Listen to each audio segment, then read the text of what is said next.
What's up, guys? Welcome back to the Put Work In podcast. Today we got a pretty special guest, Roger Howell over here. How you doing today? Doing good. Good to be with y'all. The legend. Yeah. He's a pastor, a fitness enthusiast, a caffeine enthusiast. What other kind of enthusiast are you? Bus driver enthusiast. Enthusiastic. Yes. That's the caffeine. Yeah. They say you drink, what, 500 milligrams? Well, I happen to be a Redcon 1 tier operator. So each scoop of Redcon 1 Total War has 400 milligrams. I just realized how military that Redcon 1 stuff is. Yes. But like I say, it's about 400 to a scoop, and I put about a scoop and a half in my bottle of water. Wow. Then I drink probably 8 of these at least a day, full of coffee. So I'm usually ready to go. Hey, and my resting heart rate today was 50. Wow. I overdosed. Yesterday I drank a Reign, which is only 300 milligrams, and then I had like a part of a cold brew. Yeah, I had like almost a whole cold brew, which they're a little bit higher in caffeine as coffee goes. And then I had a latte, and then I was like drinking that, and I started thinking, I was like, why is my heart beating out of my chest right now?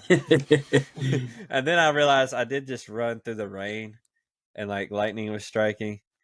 And I that's probably might have had something to do with it, but I was like, man, I think I've overdosed. And then this morning, I guess it was still in my system because I took a pre-workout, and I was just like shaking and jittery all morning. But I feel good now. Good. I do at least one pre-workout per day. Yeah, me too. I was telling Peyton, you're like the only pastor I know that has a supplement brand or like, he's probably the only person I know that has a supplement ambassador. Hey, Matt Robertson now. Oh, Matt Robertson is a Redcon 1 tier operator. Becky Brummett is a Redcon 1 tier operator. Oh yeah, I forgot about. See, Peyton. And you too, my friend, can become a Redcon tier operator. Is this the pyramid scheme? I get nothing for it. Okay. Just whatever you buy. Yeah, whatever you buy. Yeah. You get like a commission. Yeah, I'm at that level. I'm at the highest tier I can get without moving to Florida and being on staff. That's good. It is, and it's just because when I actually went to the gym, and once people start ordering, hey, when they made more orders, it came to me. Kept ordering. Yeah. So, and it's good product, so hey. And I'm also a Mud Gear ambassador, so yeah. I think it's time I start applying for ambassadors. Yeah. Hey, they help you out. An application. They do help you out. So I ordered a pair of socks from Mud Gear this week, and within 30 minutes, they paid me my commission on my own pair of socks I ordered. Yeah. Dylan still has my pair of Mud Gear socks. Yeah, I don't think you want them back. I only had one pair, so I bought 2 extra pair for my Spartan races a couple months ago. But then I realized I was going to be at the venue anyway, so I was just going to wear the same outfit. So I let him wear my Mud Gear. Dude, I got socks. I never got them back. I have socks like women have shoes. I never would have thought. I guess it's old age. A lot. I guess it's old age. I don't know. I have more socks than I ever thought I'd have. You've had a long time to collect. I have like all kinds of Nike socks, but it's because I wear holes in them so easy at work that I'm just like, I wear one pair at a time. Well, not one pair, but like I'll have like one of each color I wear at a time. And when they get holes, I throw them away and grab another pair. There you go. Hey, at least Mud Gear's lifetime warranty. Nike's. Okay. But I did find out this week. In Genji, the toe socks, they're only 1 year warranty. I took a picture of one this week. I done wore a hole in, sent it to them, and I was next month I would have been out of warranty. So, thumbs up. I get a replacement pair. So all those miles I'm putting in, Dylan. Yeah, so obviously miles. This is a yeah. You want to talk about that? I forgot about that. Look, he said he was gonna chew you out when he got on. Look, you confused this old man. I was like, where did it go? Because I'm not real good. Look, and most of our kids are all gone now, so I don't have a teenager at home to help me with all this social media stuff. And it was the last day of the month, and I finished a hike up at Sardis. So I get there, and when I stopped and told it to, upload or whatever it does to my Garmin Connect app, it said, reminder, Dylan invited you to a run challenge. I'm like, that's dirty. I'm like, I didn't never see a invitation to it. And I'm like, no problem. I didn't think anything about it, so I hit it. Later that night, I got on there, and I'm like, well, I wonder what that is, because I don't think I've ever been in one. So I went in there to look at. I couldn't find it anywhere. So the next morning at church, I asked Peyton. I'm like, Peyton, how do you find? Peyton ratted me out. I'm like, Peyton, well, he wasn't gonna lie to his preacher, at least not that time. But anyway, so I'm like, where do you find that run challenge thing? He said, dude, when you hit accept, he said, and all of your hiking miles showed as run miles, he said he tossed you out of the group. I'm like, oh man, somebody help me take this knife out of my heart. Oh man. But it's just, and that's all. When my Garmin, when I'm on trail run, it gives me, I can flip through the screens and get the stats I want to see live on the trail. My hike won't give me that. So what I do is when I save it, I go back, and the only thing I change is the name. I'll edit the name to, if I wore my pack, and right now I'm wearing my backpack that I'm going to wear on the section hike next month, and I have it fully loaded. If I wear the pack, I change it instead from trail run to trail ruck. If I didn't wear a pack, I'll change it from trail run to trail hike. But I never change the activity, because in my Garmin, like on the Garmin Connect, you can go into your activities, and I can click run, and I hit a year. And when I hit year, I can go down and see how many total miles I've had in each month. Well, it doesn't give you the option to do that with hiking. It won't keep me a running total that I can find. Maybe it's in there and y'all can help me. But that's the only reason I recorded under run. But that probably is about as much running as I do these days. Especially when I came across that rattlesnake the other day. I did a little running and a little peeing, a little squirt. But anyway, out of that, a little squealing and screaming. But yeah, I understand that. Been there. So from my perspective, I'm sitting here putting the work in. I came back. It was just me and Peyton and Trevor, and I guess they slacked off because that was March, wasn't it? Yeah, I had to March. For them, for me to be winning, they have to be slacking off because I do. Yeah, running's like not on the top of my. Because I put those 24 miles in that weekend, and then I hurt my foot, so I couldn't run the rest of the month. So Dylan caught up, and then and Trevor was just he wasn't there yet. He wasn't. He dominated last month, but in March he just wasn't. So that was my most consistent month of running probably ever. So I was like, finally, the last day I caught up to them because they had. Literally the last day I was in the lead, and then you upload and just automatically steal my spot, and I'm like 80 miles or something. Yeah, I'm looking. Yeah, I'm like, it was 84. I was like, there's no way I'm running 30 miles today. I remember looking at my watch because I got a notification at work, and it was like Roger Howell joined your challenge or whatever. So I go to look at it, see how many miles you have. I went to open the group message, and he was already texting in it. I was said, oh, no, bro. You popped up. As soon as you popped up, I said, oh, no. Oh, no. Yeah, I had 84.4 that. Last month, I had 126.9. Yeah, wow. You wouldn't have won last month. Yeah, there's no winning. I saw the invitation last month. I knew there's no reason to join. I'd get kicked out. Yeah. So I'd get booted by the young guy. Can't handle the 60s. Hey, the guy in his 60s. I didn't win last month. Trevor would have been mad. It would have been him because he had his best month. I've always used the term run very loosely anyway. I completed Spartan races. I did not run Spartan races. Yeah, we didn't do a lot. We did some running, but community. Spartan races are about community. Do what? Yeah, they're fun. Yeah. I was too dead to run the rest of it. So this is a fitness podcast primarily, except that 1 week. But so just tell us about your fitness history. How did you get into? Lord. How'd you end up where you're at? Well, I was in the Navy 10 years. So every 6 months we had to do a physical readiness test. So that was only a mile and a half. You had to do so many sit-ups, so many push-ups, and walk a mile and a half. I'd do that and go home for the rest of the day. I mean, I was dead. I couldn't even do it then when I was, in my 20s and 30s. Running, I've never been able to do. But then I just did nothing once I got out of the Navy. Then in 2017, January of 2017, I went to the doctor. I was spiking a temp, didn't know what was causing. I have allergies real bad. So I just thought I was dealing with allergies. Kind of turned out to be a sinus infection. So they gave me some stuff for that. But they, while I was there, she had her back to me and was doing the paperwork for me to leave. And she said, "Miss Howell, you're diabetic, right?" And I went, she turned around and looked at me, and I'm looking around the room for my daddy. And she looked at me. I said, "You mean me?" She said, "Yeah." I said, "No, ma'am." She said, "You are, and you've been that way a while, and it's bad." I'm like, "Well, we can fix that overnight." She said, "No, you don't understand." I said, "No, you don't understand."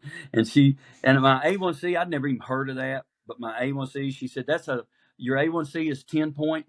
I'm like, "Is that good?" She said, "It's supposed to be a 6 or less." I'm like, "Well, I guess the higher the score, the better, maybe. I don't know." But anyway, like 100. Yeah. So, and I had high blood pressure. So she put me on blood pressure medicine, put me on a diabetic medication, a pill I had to take.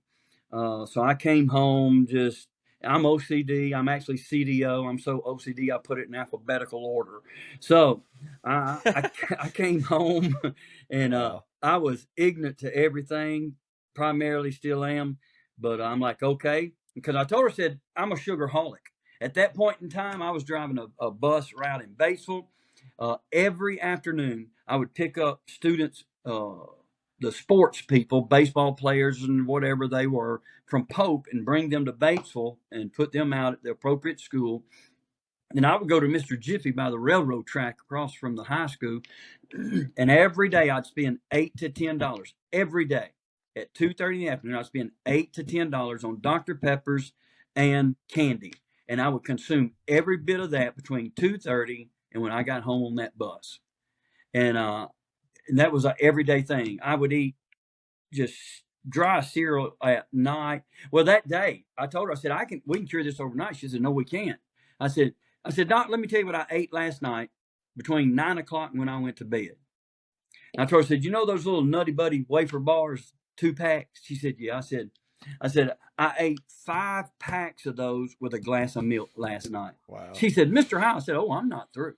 I said, I filled my glass of milk back up. I said, and I ate an entire sleeve. Yes, I ate an entire sleeve out of a family pack size Nutter Butter peanut butter sandwich cookie pack. She said, "Mr. Howell." I said, "Oh, I'm not through yet." I said, "I filled my milk glass up for the 3rd time, got the honeycomb cereal out, and I ate it dry out of the box, chasing it with milk till I ran out of milk the 3rd time." I said, "I promise you we can cure this overnight." And sure enough, within a week, I had my finger stick levels in normal range. At 6 months, I went from a 10.8 to a 5.3. I was within the normal range. My blood pressure went from, I think it was like 189 over like 110 or something like that. So when I went in, it was 84 over 52. And she said, "Mr. Howell, you feel?" Wow. She said, "Mr. Howell, you feel okay?" I said, "I feel fine." Of course, I'm jacked up on caffeine. And yeah, exactly. I'm like, "Wow, let's go." Well, do not look fine, But she was like, "Your blood pressure is low." I said, "Well, I've lost 40 something pounds, and you haven't adjusted any medication." Wow. So 6 months, not to the day, but within 6 months, I came completely off of all medication. I've never been back on the medication. Did my first Spartan race that fall, 1 year to the month of being diagnosed. Type 2 diabetic. I became certified trainer, and then I've done, until last year, I have done at least one Spartan each year. Last year, I just said, I'm not pursuing that. I can't run. I had a back injury 2 years ago in December, and I'm not supposed to do any weighted compression lifts. He said, no squats, no deadlifts. I said, can I get that in writing so I can take it to the gym? Please, please. And so I can't do any of that. That really even concerned me if the hike were going on. Could I wear the weighted backpack and still not have problems? I still have a few problems along the way, that my right thigh will become numb if I over rotate my hips. The injury I had was in what they call the horse's tail, is where your spinal cord comes out of your spinal column at about the belly button range, and it's unprotected at that moment. And then it frays. They call it a horse's tail because it comes out as one bundle, like a horse's tail off of his butt. And then just like his hairs fray everywhere off of it, that's how the nerves do off of that spinal cord. And I had, trying to load a deer by myself, I had had a severe bulging disc at what they called that horse's tail. And I was actually, now I didn't know that's what was taking place from Monday night to Friday. I didn't go to the doctor or anything, but I was already suffering from partial paralysis. I couldn't urinate or have a bowel movement. And I just thought I was hurting so bad, nothing would relax enough, So with that, they wanted to do surgery at 10:30 at night in Methodist Hospital in Memphis. I told that lady, if they called you in here to do surgery on me, they wasted your time. So I came back home and just done rehab. I'm good most of the time. Like I say, sometimes if I over rotate, I guess it kind of aggravates that where it bulges, and my right thigh will go numb. But if I'll just shorten my stride, typically get my feet up under me, even within a mile and a half, that works itself out, and I'm good to go. So, hey, I gave up trying to even run. My VO2, I just couldn't turn over enough oxygen. My VO2 max would not go above 34, no matter what I did. So I just said, okay, I'm going to tap from any of that. And I really started focusing on hiking, and I've just come to love it. And I think that's where I can have a good mindset and feel accomplished, but still have goals that I have to work for to reach. Yeah, I'd like to do a little hiking. How many? But you're putting in hours. How long are you right now? How long are you hitting trails? Well, it depends on the day, and I'm privileged to be able to do this. But typically on the average day right now, this past week was actually a low mileage or low hours, and that's really what I look at when I step out of my Jeep on the trail. I look at what time it is, and I say, okay, I've got to be back at my Jeep at this time to get to wherever I need to be by a certain time. And I'll just split that in half and say, so when the clock strikes this time, I have to turn around and take this same trail back, back to the Jeep so I can get to wherever I need to be on time. Most of the time I have at least 3 hours. Sometimes I might have 4, and then sometimes I may only have an hour and a half to 2 hours. So it's working good. I keep about a 18. If I just slow down, or if I'm talking to someone on the trail, whatever, I'll slow down to about a 20-minute pace. But I average probably anything from a 2.5 to 3.3 mile per hour average on the trail.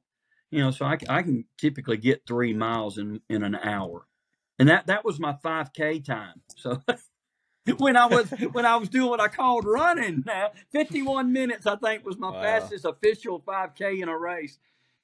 But I won first place in my age bracket because there was only one other guy, and he got the grand whatever award, which took him out of the age bracket, and I was the only one left, and I got first place. I have the medal. I have the necklace. So hey. Wow, what an achievement! Dang.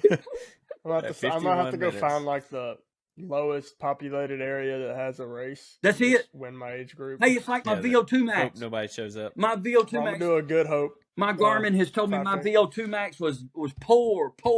When I hit 60, it went to fair. The number didn't change, but I re-bracketed to fair. And I'm like, yes! That's a win. You didn't have to do anything but wake up. See, my old watch didn't track my VO2 max, but I got the new Phoenix 6 Pro, and it's actually started showing me my VO2 max, and I've only ran once since I got it. But let me go find it. I haven't ran since it may not even Saturday, April 29th, so it's been 2 weeks. That was the 10K, I think. Yeah, it shows my VO2 max at 53 for that run. Yeah, and that's the only run that I've done. I think you have to put minimum. I think it's a minimum of 2 runs in a certain time frame before it even start calculating it again. So, but mine stayed at, like I say, it's at 34, and it just kind of likes that. So, yeah, next week I'm gonna start on my own program I'm trying to make. He's been trying to get on this program for 2 weeks. I got it all figured out now. I know what I'm gonna do. So I'm gonna start running again next week and hopefully get all that back up. I said that this week. I'm not there yet, I guess. I was gonna start this week, but man, like I stayed up last week to go to church, and then my sleep schedule the rest of the week. He's blaming it on church. Yeah. He's blaming it on you. Yeah, man. I blame it on him. Man, I didn't go to sleep. Sermon went too long. Jesus went to the cross, man. He didn't quit. What's wrong? No, I'm kidding. That's a good one. Don't you like religious manipulation? Hey. Yeah, I was gonna say what kind of pastor you are. Like, are you one of those pastors that has like? Maybe you should ask Peyton. Is he one of those pastors that has like the front of the church? There's a sign that says, "Pastor Rogers parking spot." Last week I parked across he parked ditch. He pulled over through the ditch and parked on the other side of the ditch. Why? Because I can, because I drive a Jeep. Hey, I'll tell you what kind of pastor he is. Whenever he's preaching with his podium, or his podium has a sign on it that says, "Proudly clinging to my guns and Bible." That's another thing I wanted to talk about. Talk. But we'll get to that. We'll get to that. We got time. Oh, so you're not one of those pastors. That's good. Oh no. You'll go by some churches, and they have those signs out, and I don't want to talk bad about them, but yeah, they show you the guns. You have a pulpit with guns on it. Okay. Yep. We can kind of figure out where you stand on that already. So I was gonna say, like last week, I don't know if you saw any of it, but we were talking about Christians and having guns for self-defense. What's your take on a Christian not like having guns and killing for self-defense? Well, I think you have to be cautious. I think some people misinterpret "thou shalt not kill." That would best translate into our vernacular, "thou shalt not murder," and I don't think self-defense is murder. I would have a problem. I hope I never ever, have to pull the trigger, on a human being. I pray I never have to do that. That would be last resort, especially if it was towards me. Now, if it was towards my wife or children, or you look, our church, a former deputy, and put the word out. If you're going to do something stupid in a church in Panola County, don't do it at Adonai. There's more guns than Bibles in that church. And we sat at tables during our church.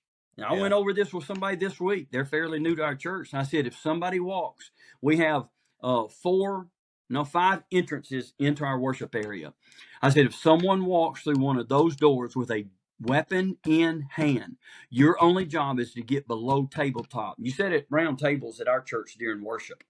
And I said, your only job is to get below tabletop, because if you're above tabletop, you could be collateral damage. I said, but we have people stationed with firearms that can see every entrance into this room. I hope that never has to happen.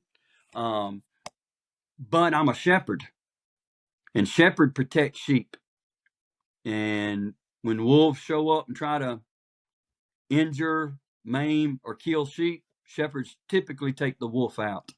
And I've got a lot of great under shepherds, co-shepherds, whatever you want to call them. And I pity the dummy that would ever walk in that place with a weapon in hand, I'll be honest with you. But, for me, I would try to any and everything I could for my personal self, defense or protection.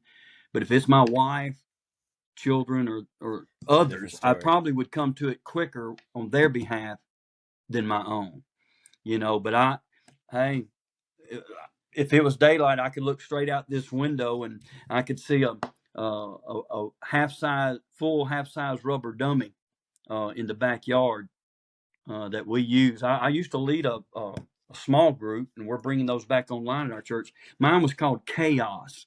It stood for Christian Hunters and Outdoor Sportsmen. And the fourth Saturday of every month, we'd have a pistol shoot right here in our backyard. We had an NRA certified instructor do an enhanced carry permit class here on our property. There you go, Peyton. And that was a small group through our church ministry that we did. And Peyton had been out there to it. His dad had been there before. And we just, hey, gun safety, proficiency, and now I got a real pistol, so I'm ready to start it back. Oh, you got a Glock? I got a Kennick. Oh, I thought you said you got a real pistol. Yeah. I'm sorry. I knew where he was going with that. Mine's a cheaper and better quality. So. Hey, can you do the penny challenge? I'm not sure I've ever heard of a penny challenge. See, the old man was challenged. The penny challenge is you completely unload your weapon. You place a penny flat on the front sight and dry fire it. Drop the firing pin, dry fire that pistol with the penny never falling off of the front sight. I was challenged, and when I did that, then they got upset at me. So then they challenged me to take an empty pistol hull, my 9mm, and set it on the top of it, standing straight up, and I did that. Then they really got upset. So then I took a live round, which is top heavy, with the bullet in the top, and I dry fired it, dropped the hammer, and it never fell off of it. So, but I probably couldn't even pull the trigger now. I don't practice like I used to, but I was dry firing every day, probably an hour a day. And that's one of the best practices you can have for pistol, because typically the problem with not hitting your target is that's it, is man pulling off, not being able to pull straight back on that trigger. So, and not knowing your reset for the next one. What I like about mine is how quick the reset is, because I have of course I'm going to get a different one because it's a little bit more compact. Mine's more full size, but I got the Kennick TP9DA. It's a double action striker fired pistol. And it even has a decocker on it, so I can chamber around, decock it. Right. First trigger pull is always, double action. But after that, I have it's such a slight reset. Yeah.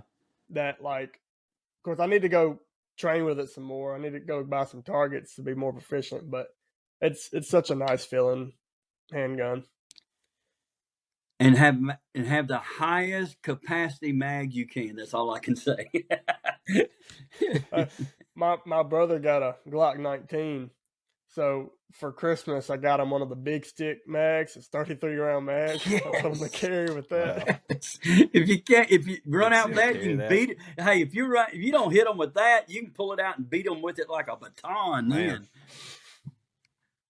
We did some on one of those shoots. We did some night fire out here one night on one of our shoots, and what we did was we had had paper targets up then, and you would start within 5 feet of that target, and somebody would stand over your shoulder and bump a light. It was jet black out there, and they would bump that flashlight one time, and you had to immediately draw and start firing and moving at a 45-degree angle backwards. And what was amazing, most people hit the target more proficiently in the dark than they did if they were standing out there taking their time pulling the trigger, because they would just get so uptight and just trying to, manhandle. And when it was dark, their mind knew where that target was, and they're just bam, bam, pulling the trigger, moving back. And it was amazing how many people shot better in the dark at a blind target than they did in daylight, trying to line everything up and pull it just right. Yeah, that's pretty cool. I might have to check your Chaos group out. Me and Peyton might have to come. Do it! I'm going, I said name. This year, if I do Chaos this year, I'm changing it to Christian Hikers and Outdoor Sportsmen. There you go. Yeah. Tell us about this hike, though. Yeah. Because it seems pretty, pretty crazy. There's our dummy. There's your dummy. Yeah. I bet his eye nose That's a hurts a little bit. That thing is awesome. You no matter how much you shoot it, then you just take white primer and respray it and take off again. Yeah. But anyway, our hike, man, we're excited. I actually met with part of that group today out at Chickasaw. We cooked out and compared gear and looked at the trail and looked at our itinerary. Our plans are this, is to, on Saturday, June 10th, we're going to drive from here to Harper's Ferry, Virginia. Now, some are going to probably stop an hour or two outside of that before they get there to make it a 10-hour drive. We actually have friends who live in Smithsburg, Maryland, which will be the halfway point of the trail we're going to hike. So myself and my wife and our oldest son and his oldest son, we're going to drive straight to some friend's house in Smithsburg. And we're going to crash there for the night. So we'll get up on Sunday, the 11th, and we'll hit the trail just about noon or a little after. We're only going to, what we're doing, we're section hiking the AT, the Appalachian Trail. We're going to go to the Penmar line, and we're going to hike southbound through Maryland and West Virginia. But that's only 46.5 miles. But we're going to do that in 4.5 days. The first day is only 5.2 miles because it is the rockiest terrain and the most elevation per mile gain we will cover that entire time. So we're going to hike in 5.2 miles to the Raven Rock shelter. We'll set up camp there. I believe of our, I think we have 10 people going, or nine or 10. We've had a couple had to drop out because of a couple reasons. But I believe we're all have decided that everyone is hammock sleeping. So I don't think we're going to have any tent campers. So we'll show up and hang our hammocks, lick our wounds from, man, you would not believe the rock section on that thing that we're going to be going through. It looks literally, this past week, I got on the lake side on the top of the dam at Sardis where all those rocks are. And I just I hiked across those rocks, wow, trying to prepare my ankles and balance and stuff to see what it was going to be like, because it is that rocky in a section of this trail. But after that, we'll average 10 miles a day, and we'll still have some elevation up and down, but nothing is as extreme as that. And we're just going to take our time. We're going to hike your own hike. We will start at the same camp each morning. We will end at the same camp each night. But we're not going to try to stay together, all of us on the trail. I don't know if do y'all know Bill McGehee, the deputy? Him and his wife Laura's going, and they're the ones who called for the cookout meet today, and everything. Look, I know that long-legged sucker is going to run me in the ground, so I'm not even going to try to keep my eyes on that dude. Oh my goodness, that guy! So, what's the total elevation gain of this section? The total elevation gain is 5,922 feet, but the highest elevation is 3,000. I think 3,320. I believe is 3,300 feet is our highest point we'll actually reach. So there are bears along this trail. I got a bear alert this past week. One of the shelters we were going to camp at, in Maryland, you have to camp at what they call their shelter camping area. You can't just backcountry camp wherever along the trail. And they do that because of trying to maintain bear control, because people, like, you either need to bear hang your food at night, which is in a bag, and you have a long string on it, and you put a rock in the bag, throw it over a limb, and the limb has to be a thin limb that's parallel way from the tree, so the bear can't crawl up and still get to it. That, or, and what we're going to use, and it's out in the Jeep, it's called a bear canister. And this thing is huge. But Dana and I will have all of our 4.5 days worth of food for both of us in that one bear canister. And it's big enough around, it's large enough in diameter, the bear can't bite it. And it's too slick, he can't get his claws in it. So he can't carry it off. He can slap it around and maybe move it a distance, but he can't carry it off. He can't get into it. He can smell the food. It's not scent proof, but he can't get into it. So they usually get frustrated and leave. But this past week, they sent an alert out for the Annapolis Rock shelter camping area, because people are coming into it from the main highway and just throwing parties and leaving garbage and trash and food. And now they have a habitated bear that he is habitually now coming back to that shelter area. Last week he tore into a tent. Now I wish I could have asked questions. Was anyone in the tent? I doubt they were, because they're black bears, and they're going to typically, two things motivate black bears: food and fear. And typically they don't like getting in confrontations with people. So with that, I doubt anybody was in it. They probably left food or something. And it's not just your food that you have to put up. Anything that has smell, like all your toiletry items. If you take toothpaste, which a lot of people don't, look, and nobody hardly ever, especially the thru hikers, they don't carry deodorant. Everybody's going to stink on the trail, okay? Look, but if you have any of those, anything with that type of smell, artificial smell, you have to put in those containers or the bear hang bags at night. And a lot of people will hang their backpacks too, because it's got smell on it. And the bear will grab your backpack and just take off with it, and it's gone. And there's everything that, your pack and everything in it is gone. Ever how far they want to carry it. So it's going to be 4.5 days. We'll cover 46.5 miles.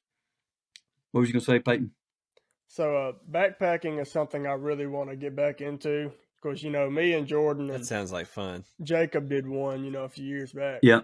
But, that's what I've been trying to get Dylan to try to plan one, and me and my older brother.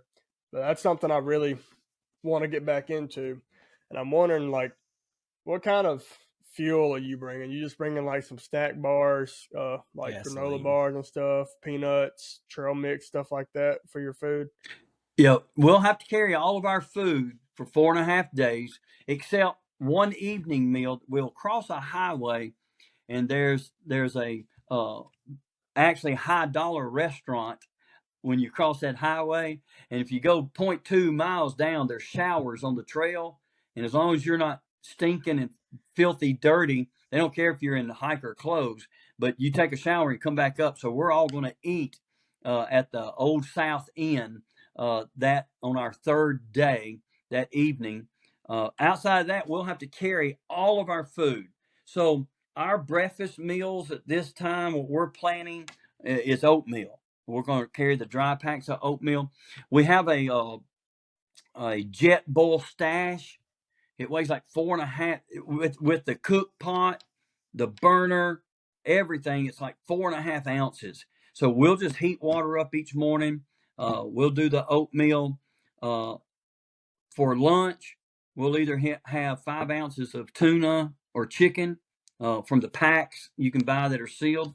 Everything you look at lightweight stuff. Now we'll have snacks, but I'm covering meals first. Evening, we're taking freeze-dried meals for the evening meals. We've tried several. Right now, we're still working on that to see what we really like the best. I call it the blonde meals. Most all the chicken stuff, every one of them have the same seasoning in them. So it don't matter if you're eating your breakfast with scrambled eggs and something, it tastes just like the fried rice and chicken, because it tastes like salt. Okay, look, it tastes like salt, maybe a little garlic, but they have red peppers in them, and my wife doesn't like red peppers. So we're going to what I call brown stuff now. Beef stew.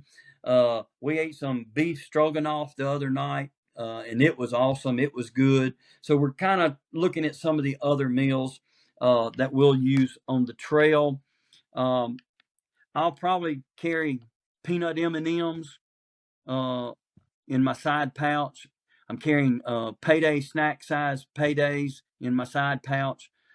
Those are the things I'll carry for snacking on the trail, primarily. So, one of my because I bought some of those freeze dried meals for our dinner that night. One of my favorite ones, we me and Jordan and them, we went up to Bass Pro just kind of get some last minute stuff and getting out some like our water purification stuff and like that. And we bought our meals up there, and they got this Alpine Air brand of freeze dried meals. They had this chili mac and cheese. Yep. That's one of the best flavors. Like, that's one of the best foods I've ever had, and it's just freeze dried pack of stuff. The next one I want to try is Peak Refuel. I want to try them. Everybody, they take less water. Water's huge typically when you're section hiking or especially through hiking, because you have to be a good steward of your water, how much you drink, depending on how often you have a water resupply, a water source. Now, our section we're on shows water sources basically every mile. We're using primarily the Far Out app that has that section on it. That's how we worked our itinerary out. It's got all the mileage. It has every water source. It tells you if it's seasonal, if it's pretty much year round. The shelters, every shelter we'll stay at has a water source there. Some of them actually have a freeze dry faucet there that you can just pump your own water. We'll still filter that, but we should never be outside of a mile of a water source. But the Peak Refuel meals take less water to rehydrate and cook than some of the others. So if somebody's really looking at having to manage water on a trail they're on, if you're in the middle of summer and you're really consuming a lot of water, drinking it on the trail, which we're going to be in June. Everybody's saying it's going to be hot in Maryland, but I don't know if that's Maryland people saying it's hot. So I don't know if that's going to be hot to Mississippi people when we get there. Right. Let me look in my little handy dandy weather app. I have the north starting point, the center point, and our southern point on there. Right now, Enid is 75, Batesville and Sardis are 74, Grenada 75. Our most northern part, we'll start the Maryland-Pennsylvania line, is 57 degrees right now. The midpoint is 58, and the southernmost point is 62. There's typically about 6 degrees, and this shows 5 degrees difference between the most northern and most southern part that we'll be on. But right now, they're almost 20 degrees below us, but 3 weeks ago, they were 10 degrees hotter than us. So I'm waiting to get in that 2-week window to start looking on the app, at least what they're predicting temperatures to be. I don't care about the day. It's the nighttime. I want to know what I'm going to have to carry. They say on a hammock that you lose about 15 degrees, that if it's 50 degrees outside, because that hammock is in the air, that if you don't put some type of insulation, either an underquilt externally on that or some type of pad inside your hammock, because of that, you're not on the ground and the wind is under you, the moisture, you lose 15 degrees. So if it's 50 degrees outside, it's like your butt is feeling 35 degree temperatures on the bottom side of that hammock. So there's where I want to know, do I need to carry a pad to put inside my hammock, or what we need to do? I mean, if they're going to be 65 degree temperatures at night, I did, and went and researched to see what the average temperatures are in that area. And with that, let's see, is it on this one? Nope, that's the itinerary. Where is the Maryland equipment list? That I looked up the annual average temperatures on these. There it is. And for like June, their average daily high is 82.7. And their nightly low is 60.8. May and June, because we'll be the first full week in June is when we're heading up there. So if I average May and June to get the last portion of May, first portions of June, their average high is 78.3, average low 56.3. I would love for it to be 60 at night, 70 during the day, but I don't know if God's going to answer that prayer. So how much pool you guys got? Come on. See, that reminds me of the Spartan race that I got Dylan to sign up for. Miserable. Because, it was, in February, it was like 60 to 70 degrees like every day, and it was really cold. Yeah, towards the end of it. And then March was getting warm. And then the week that we were supposed to go down to Atlanta, I look at the weather app to see what it's looking like. And I looked at it at the gym. So Dylan was there. I open it up, 30 degrees. And then I looked at Sunday, 27 degrees. I looked at Dylan, and I'm just like, oh yeah, Dylan, I think it's going to be a little cold this weekend. With all them water obstacles. It was miserable.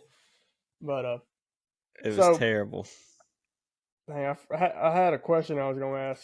Oh, so you consider this one of the longer backpacking trips you've done, right? Oh yeah, we primarily have done day hikes. Of course, we've done weekends, but at that point, we were parking our Jeep somewhere, usually hiking out and hiking back.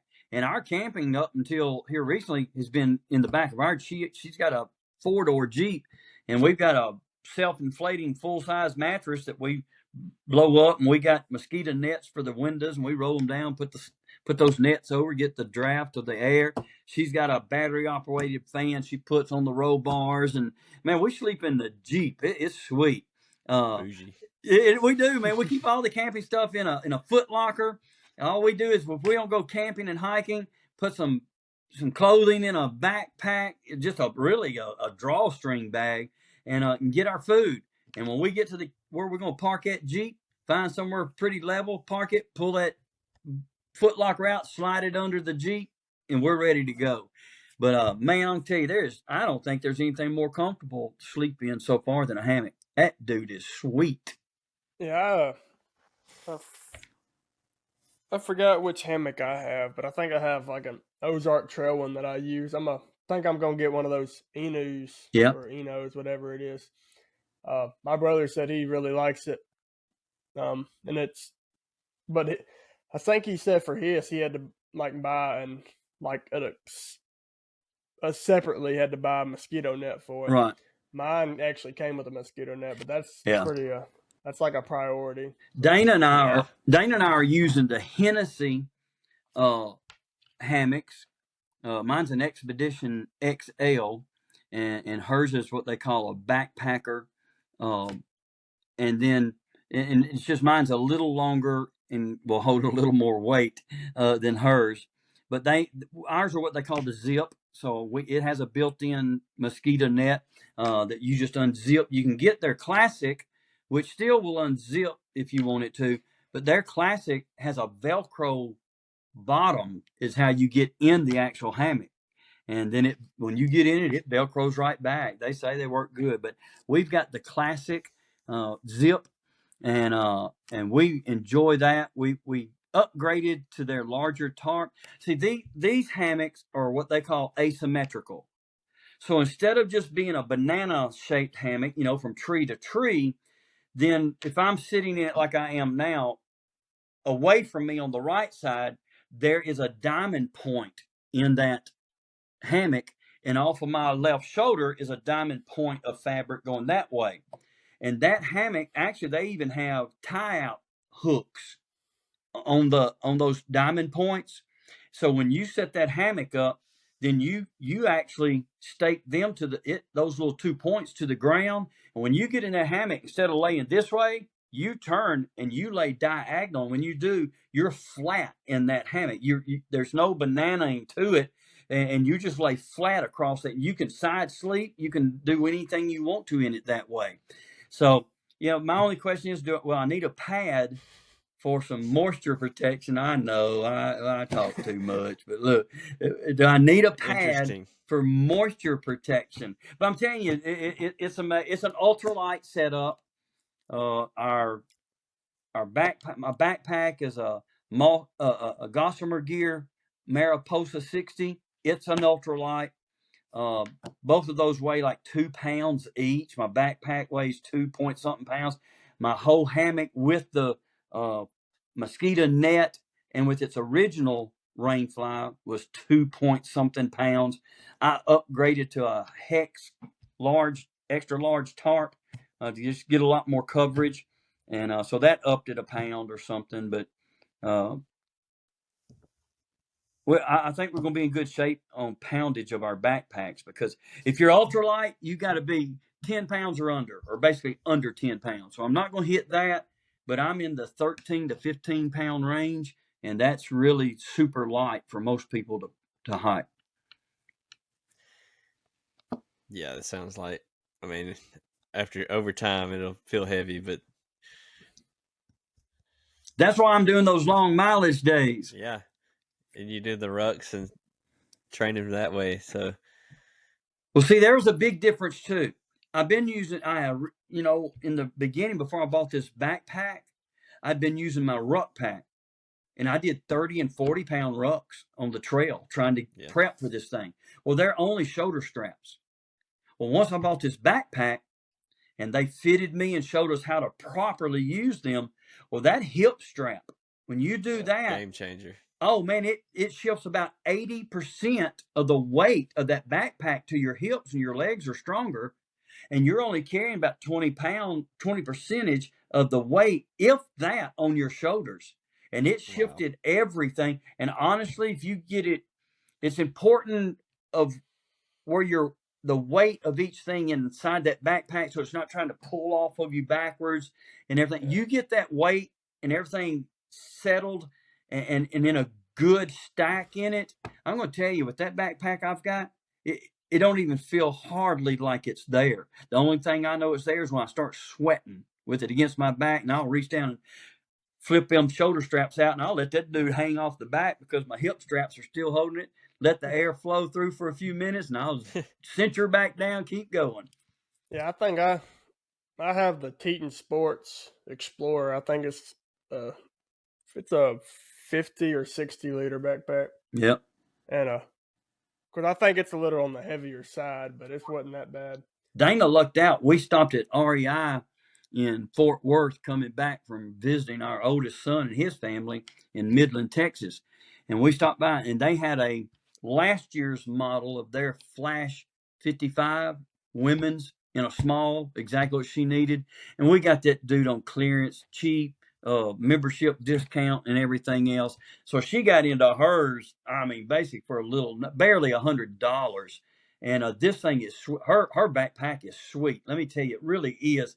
It's super light, but it's organized so well. It's got such good cinch straps on it to tighten as your pack. As you lighten your loads, you can cinch it down where stuff is not loose in it and moving around. And hers was a lot cheaper than mine, so. So yeah, let's say I'd be wearing a girl's pack if I'd have found that first. Let's say me and Dylan try to get more serious about like hiking and backcountry camping and stuff like that. What's some advice that you would give us on gear and food and your majors like that? Anything. Your majors is water. Number one, you really have to decide what pack you're going to use. Number one, how many days are you going to be out? That really sets on how many liters your pack needs to be. There's no need to carry more backpack than you need, but you need to make sure you have ample room. So how many days are you going to be out? And then and listen, the lighter your equipment gets, the lighter your wallet gets. So, man, if there's any way to borrow stuff from people, make sure what works for you, what doesn't, because that can be a lot of money you sink into stuff, but your backpack is crucial. Your sleeping system is crucial. Those two, and your sleep, most of the time they list the big three: your backpack, your either tent or hammock, and your sleeping bag. But I will include the sleeping bag with my sleeping system. I clump those into two major things. So with that, what's your terrain going to be like? And you're just going to have to buy something that's going to work for multiple purposes. And if you can buy stuff that you can use for multiple purposes on the trail, that works awesome too, because you're carrying one item instead of two items at that point. So, there's things that you can do for that. But they say the best way to prepare for hiking like that is hike. Put the miles on your feet. Yeah, with your backpack. And I found, like I say, I found out quick there was a huge difference between my ruck pack, and I love my ruck pack. I mean, it helped me build up stamina. But for hiking, it didn't carry over. It didn't convert to that good. Because when I put that backpack on, my hips hurt me for 2 to 3 days because of the shifting of that weight to my hips. But food, yeah. If you're on a trail that's on one of the good apps, either Far Out, which used to be called, I forget what they used to, Gut Hook, but now it's Far Out. That I don't even know how to say the other one. What a name! Yeah, so I guess that's why they changed it. I don't know really. The other one, the GAIA, I don't know, like Gaia. Yeah, they say that's a very good one. Now those can give you a lot of information, especially if it's a trail that's recorded on those. Yes, I will. So, sorry, I was being addressed. So, there it is, babe. So, with that, food, man, come on. How long are you going to be out? I mean, if you're talking about a weekend, man, podcast. That's going to be, hey, podcast. Just like this one, people are going to listen to you and to your guest. And see, I like podcast, I guess, better than the YouTube portion of it, because that lets me, when I'm primarily listening to podcasts while I'm hiking. When I'm getting the miles in, I've got a phone holder on my shoulder strap here. My phone is in upside down, and that podcast is running in my ear as we're going. And I constantly listen to section hiking right now, section hiking podcasts. And these people just, I mean, you get so much information, just like everyone is getting from this one. Well, some of those guys, they'll carry in 1 pound, 2 pound steaks for their first night's dinner. Yeah. Because they know that after that night, their pack's going to be that much lighter. So they'll carry in some stuff for that first night.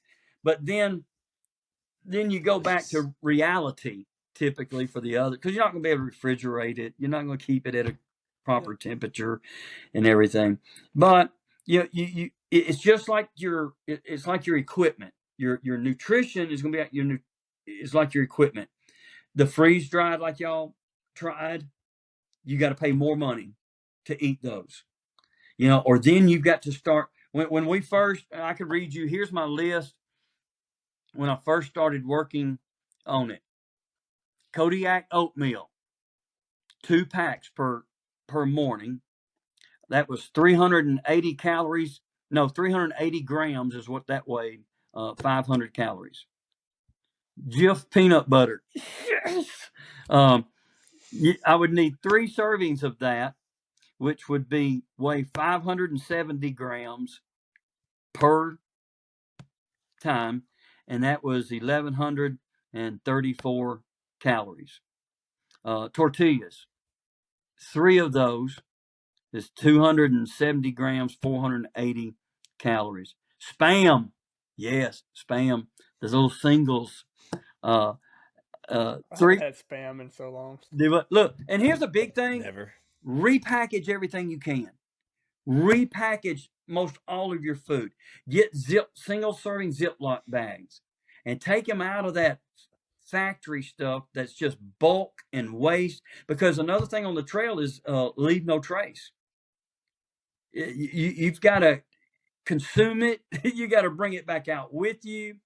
Some people, if it's non-chemical items, you can burn it. If it's paper items, stuff, they burn them in the campfire. Some things just aren't going to burn unless you get it hot enough. You do those things. And along the AT and these type trails, you also have to prepare for digging you a cat hole to take a dump in. And there are requirements of how you have to do that on those trails. You have to be so far from campsites. You have to be so far from water sources. You have to be so far from the trail. There are a lot of things involved in that, because you take the AT, there are thousands upon thousands of people hitting the AT. So it's not just like, a couple people. If that was it, it'd be one thing. But they have such a mass volume of people annually. You take that and you say everybody eats breakfast and they get how many miles out and it hits. It's like taking a pre-workout. You think you're going to be in the gym working out. No, you're in the bathroom with your drawers around your ankles, so that's your major workout from a pre-workout. Yeah. But anyway, squat day. That's it. You go, yeah. So you go out there. Hey, they have a hammock potty. There is a hammock potty that you can hang between two close trees, and it's made out of the hammock material, and right in the middle, it has a hole in it that has been sewn around so it doesn't split, and you hang your rump in out of that hole to poop. They have trail bidets that you hook to your water bottle and squirt your rump with, so you don't have toilet paper to deal with. I'm telling you, it's like, I don't know, it's like fishing. Those lures usually catch more people than they ever do fish. And they've got, it don't matter what sport or what activity and hobby you're in, they're going to have a load. I better start right there. A load of stuff to try to sell you. And so, food I think, for me and Dana, we didn't ever worry about weight and stuff for weekend camping. We just took what we wanted, dude. We took everything. But we were carrying so much weight, but it was short hikes. Now we went in 2017, that fall, Jordan wanted to do a survival hike. So we went to Arkansas and we hiked several different trails. That one trail, we was going to hike into a primitive campground. Oh man, I was telling Dana last week, they should have been ashamed what they did to the pack mule, i.e. me. I'm the oldest guy on the trail or in our group. Jordan's up there, I think, with maybe a pair of underwear and an extra pair of socks in his drawstring bag. I had look, I'd never heard of a water filter. I had one backpack that was nothing but these bottles of water. I'm talking probably 30 of them in there, in that backpack, crammed down in there. My man Jordan tied a wood and metal, this dude was probably 2.5 feet long, shovel on the back of my pack. They had me weighted down like a pack mule. It was terrible. Let me tell you what happened. We hiked in, didn't make it to the primitive camp. Our timing wasn't right. We get in there, and it was like 2,000 feet of elevation that evening. We get up there, and I'm like, guys, we can get caught in the dark on this trail. So I'm looking at the topo map, and I said, if I'm reading this right, the lower Buffalo River, if we get in, and it was dry season, there wasn't any water around. I said, if we get in that ravine right there, the lower Buffalo River shouldn't be any peaks down there. So sure enough, we got down in it, rounded the corner, maybe 150 yards. There was the Buffalo River. So we popped out on the side of it, started hanging hammocks and doing all that. And Jordan did his little primitive fire making trick and built a fire.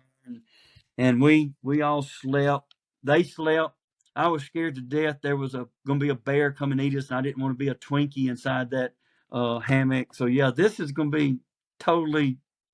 I've quenched a lot of those fears.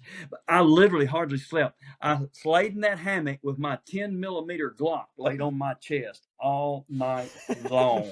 And I'm like, I'm going to kill a bear if nothing else. But anyway, then we had to hike back out the next day. So we hike out and we start back to town, and we come across this A&W diner, like A&W root beer. We always try to hit these mom and pops when we're out. So we pull in there.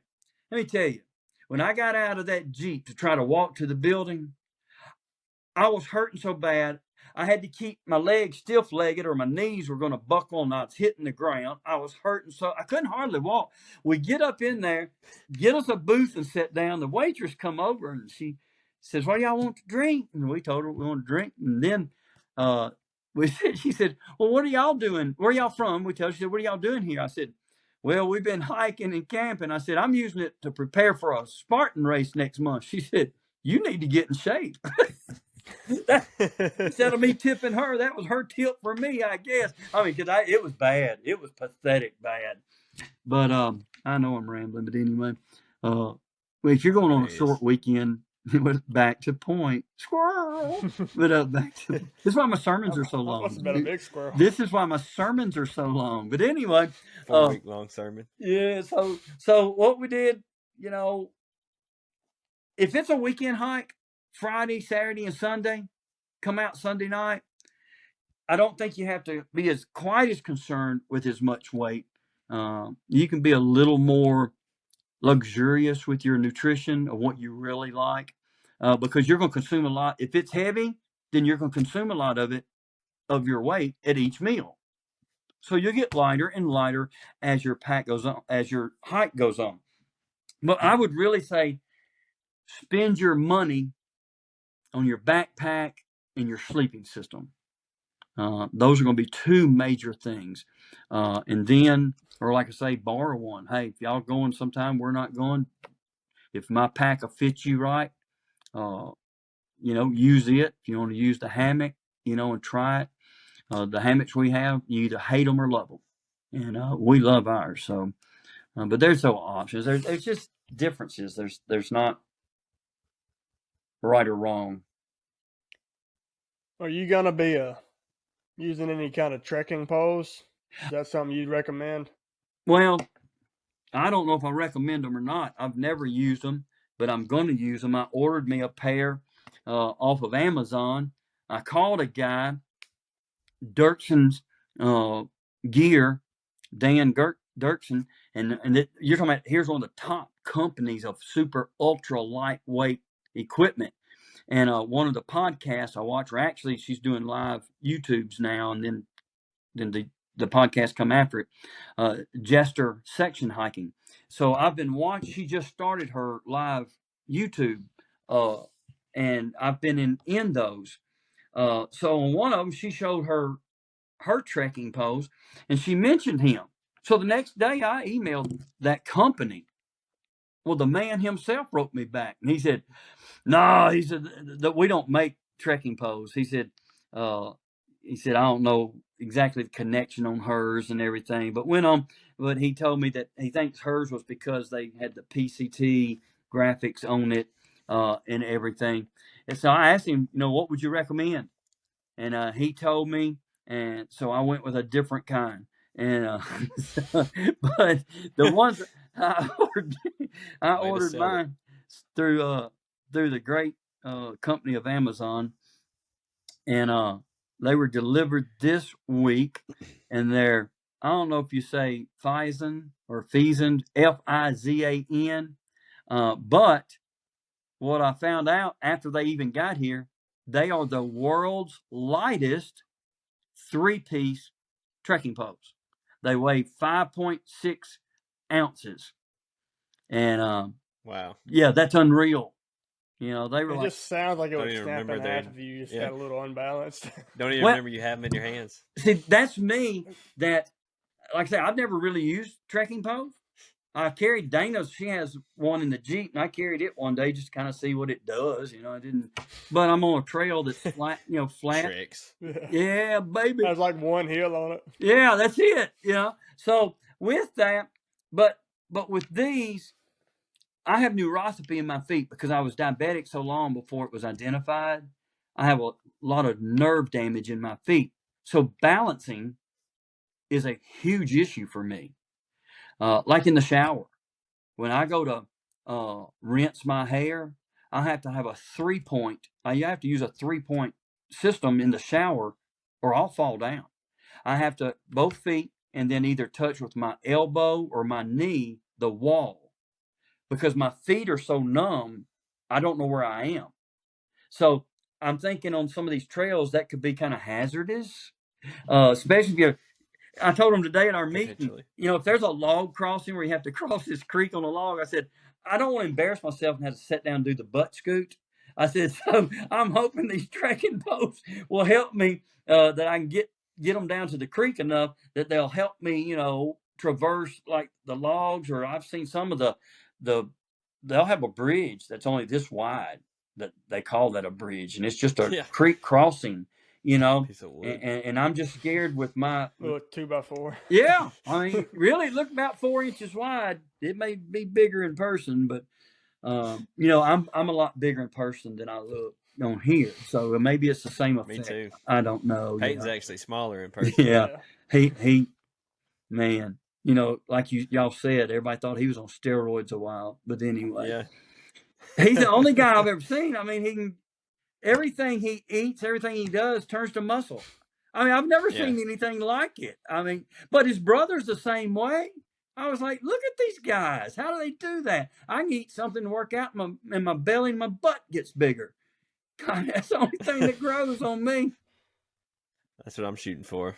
Belly and butt getting bigger. It was weird because, like, I don't know how I just instantly just went up on, like, everything. I was like, dude, people are going to start calling me out for steroids. Something's going on. Jonathan Go ahead.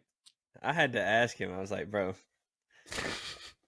are you on steroids? Doggers, what was it? Like, it was like 465 was my deadlift PR. Yeah. And then, like, I come in one day and then 500 pounds. I think it was 455. Yeah. I come in and I hit 500, and then like 2 weeks later I hit 525. I think it was just because I was there. I never went any higher than that. Yeah. And then, like, my squat just like same. Let me find my hand. And then where's it been since then though? Like anything else. Yeah. How are you drinking that at night? How does that affect your sleeping, drinking that this late at night? Well, I don't sleep at this time. Okay. It's his morning I'm on for him. The night shift. So I woke up for, what time is it? 9:30. Yeah, I woke up 4.5 hours ago. So okay. All right. I was wondering. Now I lay in bed. I lay in bed drinking coffee. I mean, it don't bother me. I think I overload caffeine. I think that's why my heart rate's so low. And my doctor one time, she was checking. We was looking at my Garmin Connect app, and that one Sunday during the praise and worship portion of our worship service, my heart rate dropped into the low 30s 3 times on that one Sunday. She said, "Didn't you feel that?" I said, "I didn't feel anything." She said, when it gets that low, it can just quit. I'm like, well, I didn't know, so she said, we got to figure this out. I didn't say anything. I left and quit drinking so much caffeine at one time. Look, I drank back in 2017, man, I'll buy anything that I think will try to help me. And man, I bought some kind of pre-workout it said out of some dude's basement out of New Jersey. It had 3, look, on the tub, 3 different times it had printed on there, not for human consumption. Wow. Research purposes only. And when I was doing that, I used that, and I forget what else I was using in my pre-workout stack, but it was 900 and something milligrams of caffeine in that one shaker that I was drinking as a pre-workout. It's a wonder I didn't die. I mean, speaking of heart rate, so I went to work the other couple nights ago, and I come in, and there was a couple machines down, but one of them I knew I'd be able to fix. It had some kind of door alarm on it, but I knew how to fix it. So there's this motor right inside the door that I have to pull the power supply off of and put back on, and to reset that motor to clear that alarm. So I went to do that, and I pulled that power supply off and waited for a few seconds, put it back on, and I'm just like, I got shocked. So it was only 120 volts, but I'm just like checking my watch to see if my heart rate went down and see how close I was to dying. I'm like, Did oh I man. Die? I wonder what you take a guy like me. I'm 60 years old. I hike primarily right now that same section up there at Sardis, and I'll do the nature trail, the fitness trail, but then I go across the top of the dam and go out in that area towards John Kyle and stuff. But what comes? I don't know the answer to this. Maybe you physical fitness gurus do. Some days, literally, and my pace is still on pace. I have the pack on, but I have literally been on. I wish I'd have looked that up. I didn't know we was going to get to this point. But I have been. I was hiking up there one day with Taylor Francis. He's the Church of Christ pastor in Como, or preacher, and I'm hiking with him, but my heart rate is like 67 on the trail. Now there's other days I'll be on there and it may be in the 110 to 120s. Is that hydration doing that? Is that nutrition? I will say this: most of my morning runs that you see recorded on my Garmin are in a fasting mode, because I've been intermittent fasting since February the 26th. So most of my hikes that I do in the morning, I've already been fasting 12, 14 hours. And I'm on that trail doing that because I'm hoping it's burning more fat doing it that way. So I don't know if it's the nutrition and calories it's trying to draw on and having to increase it to burn fat, because I guess it takes more energy to burn fat than it does to burn carbs. Or is it hydration issues? Y'all ever deal with that where you do the same activity but for whatever reason on a certain day? So Dylan has a great example, the double-decker run. Oh, yeah. So we ran that one day. Of course, I know the pace was a little different the next time we ran it. But we ran like a practice lap on it. And what was your average heart rate? Like 129 or something? Oh, it was really low, and y'all were very high. Yeah, like I was. We did like 7 miles at a lower pace, and that was when I. Now I'll let you explain your heart rate. So, let me see if I can pull it up. But it was something like I was like in 129 average heart rate, and they were all like 160s or 140 or something. What do you think? It wasn't 140. It was like 160. It was like 160 or something. We weren't putting out very hard, but they had been untrained. This is that's kind of an explanation why, because I was a little more consistent with running at the time. But then, like a month later, we did the 10K, the race. Yeah, our heart rates are going to be 165 average. Our heart rates are out of the. They both. So let's just say this to keep it short and sweet. On that one, my heart rate was way lower than theirs. But when we did the 10K, I averaged like a 181. Oh my goodness! And I was at like 201 or 209 or something. Look, he told me that, and I'm just like I've never seen him run with that high of an average heart rate. Right. I felt it too, though. The whole run, because I was sick, and I hadn't really ran in 2 weeks. I was sick for 2 weeks, and their heart rate was like 170s. So. One thing that's been crazy for me, and of course I have to take my age in consideration, not use it as an excuse, but it is a factor. But what amazes me on all those years since 2017 was 6 years, when I've tried to run, I used the Garmin coaches. I used all the metrics it would tell me to do this and whatever, it sprints and everything, trying to work on my time and my VO2 max. But at the same time, I would still hike trails. And what's amazing is I've done no running now for 2 years, but by I think the ruck pack is what really helped me. But I can hike those same trails. I can take you to a spot in Grenada. I can take you to a spot at Sardis. And like at Grenada, at that same place on that trail that you've just come up a long grade, my heart rate would be anything from 182 to 193 when I got to the top of that hill and flattened off. Right now, it'd be like 120 with my pack on now. So obviously something has improved. Yeah. Because I was hiking then, I'm hiking now. And what my watch used to tell me was all the time, it always told me I was overtraining and therefore it was unproductive. Yeah. But I would. We're talking about a 14-minute mile pace, and it said I was overreaching. and it would give me like 3 days recovery time or something. I mean, I was dying, dude.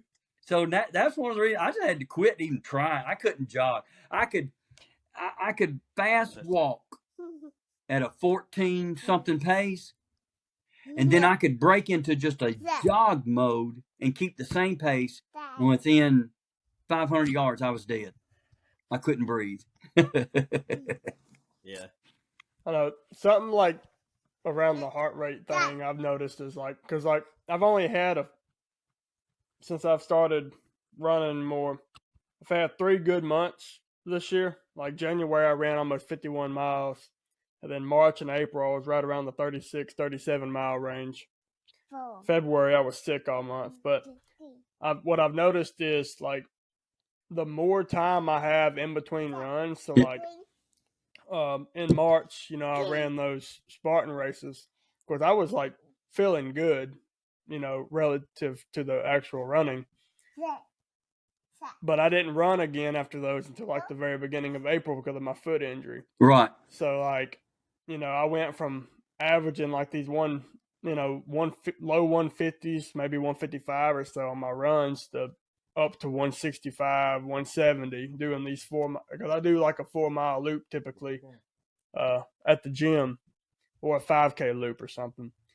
But I'd go from, low 150s on those to like mid 60s, high 60s, and topping out at like 80.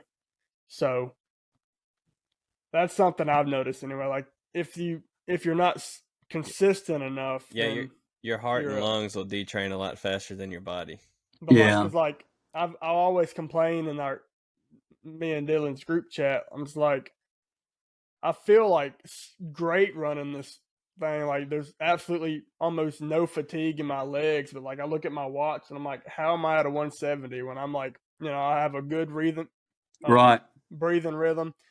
I found like the perfect song too. Like I always listen to like worship music when I run, and like I think it's one of the Upper Room songs, and it's like the perfect breathing rhythm for me. So like anytime I hit that song, then my heart rate goes down. Well, see, that's like this past week on the trail. I was hiking a trail, and I was I was in some elevation gain area. My heart rate was 84, but I couldn't get enough air. And my heart rate didn't rise with it. I just couldn't get enough oxygen. So, I mean, I have no clue on all that. Maybe it's that brain tumor doing that. I have no clue, So, I mean, the last time in that 2017, they re-imaged my brain tumor that they found in 2006.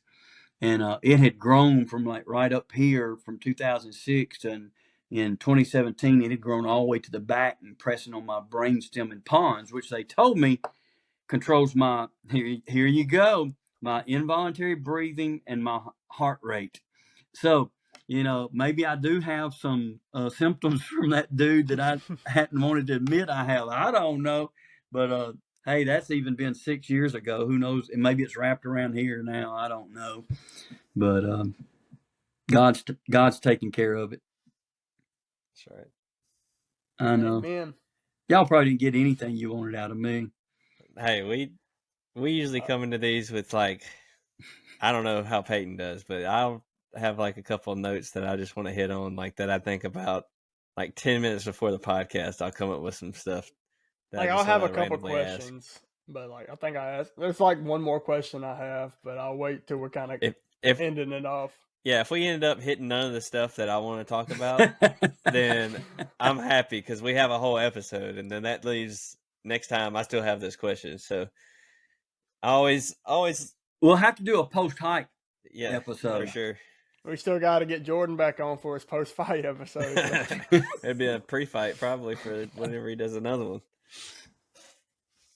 I just hope we don't have to do my post-hike from the hospital or nothing. So yeah, that'll be interesting. That'll be or good. A funeral home or something.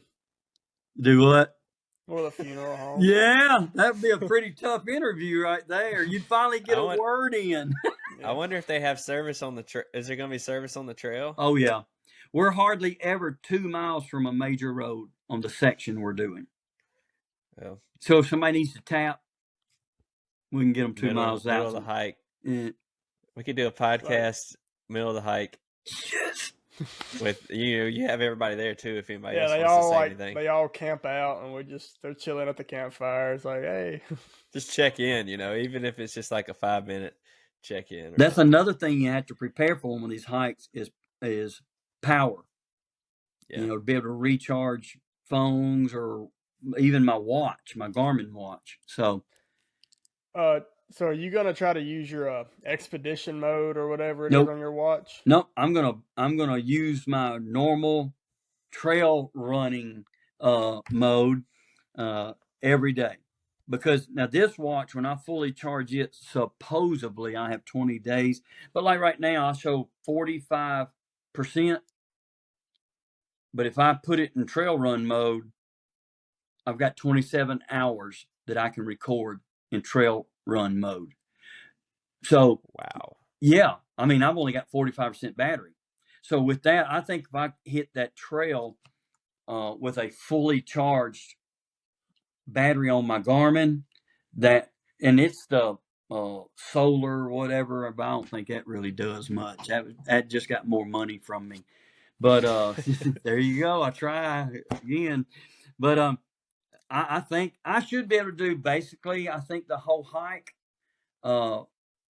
with the one back. If not, I may have to bump it one time towards the end. But if we hike, 4.5 days, now I know I probably won't be able to do the mileage as quickly there, but if I'm doing 10 miles in 3 hours or less right now, and we're going to average 10 miles, and we're going to be there 4.5, say 5 days, that would be 15 hours, is all that would be. Even if I doubled that and said I can only cover half the distance in the same time, 30 hours, but even at 30 hours, that would only be one bump of a recharge. So, that's not fair. I'm showing I'm at 81%. I got 29 hours in trail run mode. Yep. Mine doesn't show any of that. But yours is a 6, right? Yeah, I got the 6 Pro. Mine's a 6 Pro Solar is all it is. I mean, it should be, I would think they'd be about the same.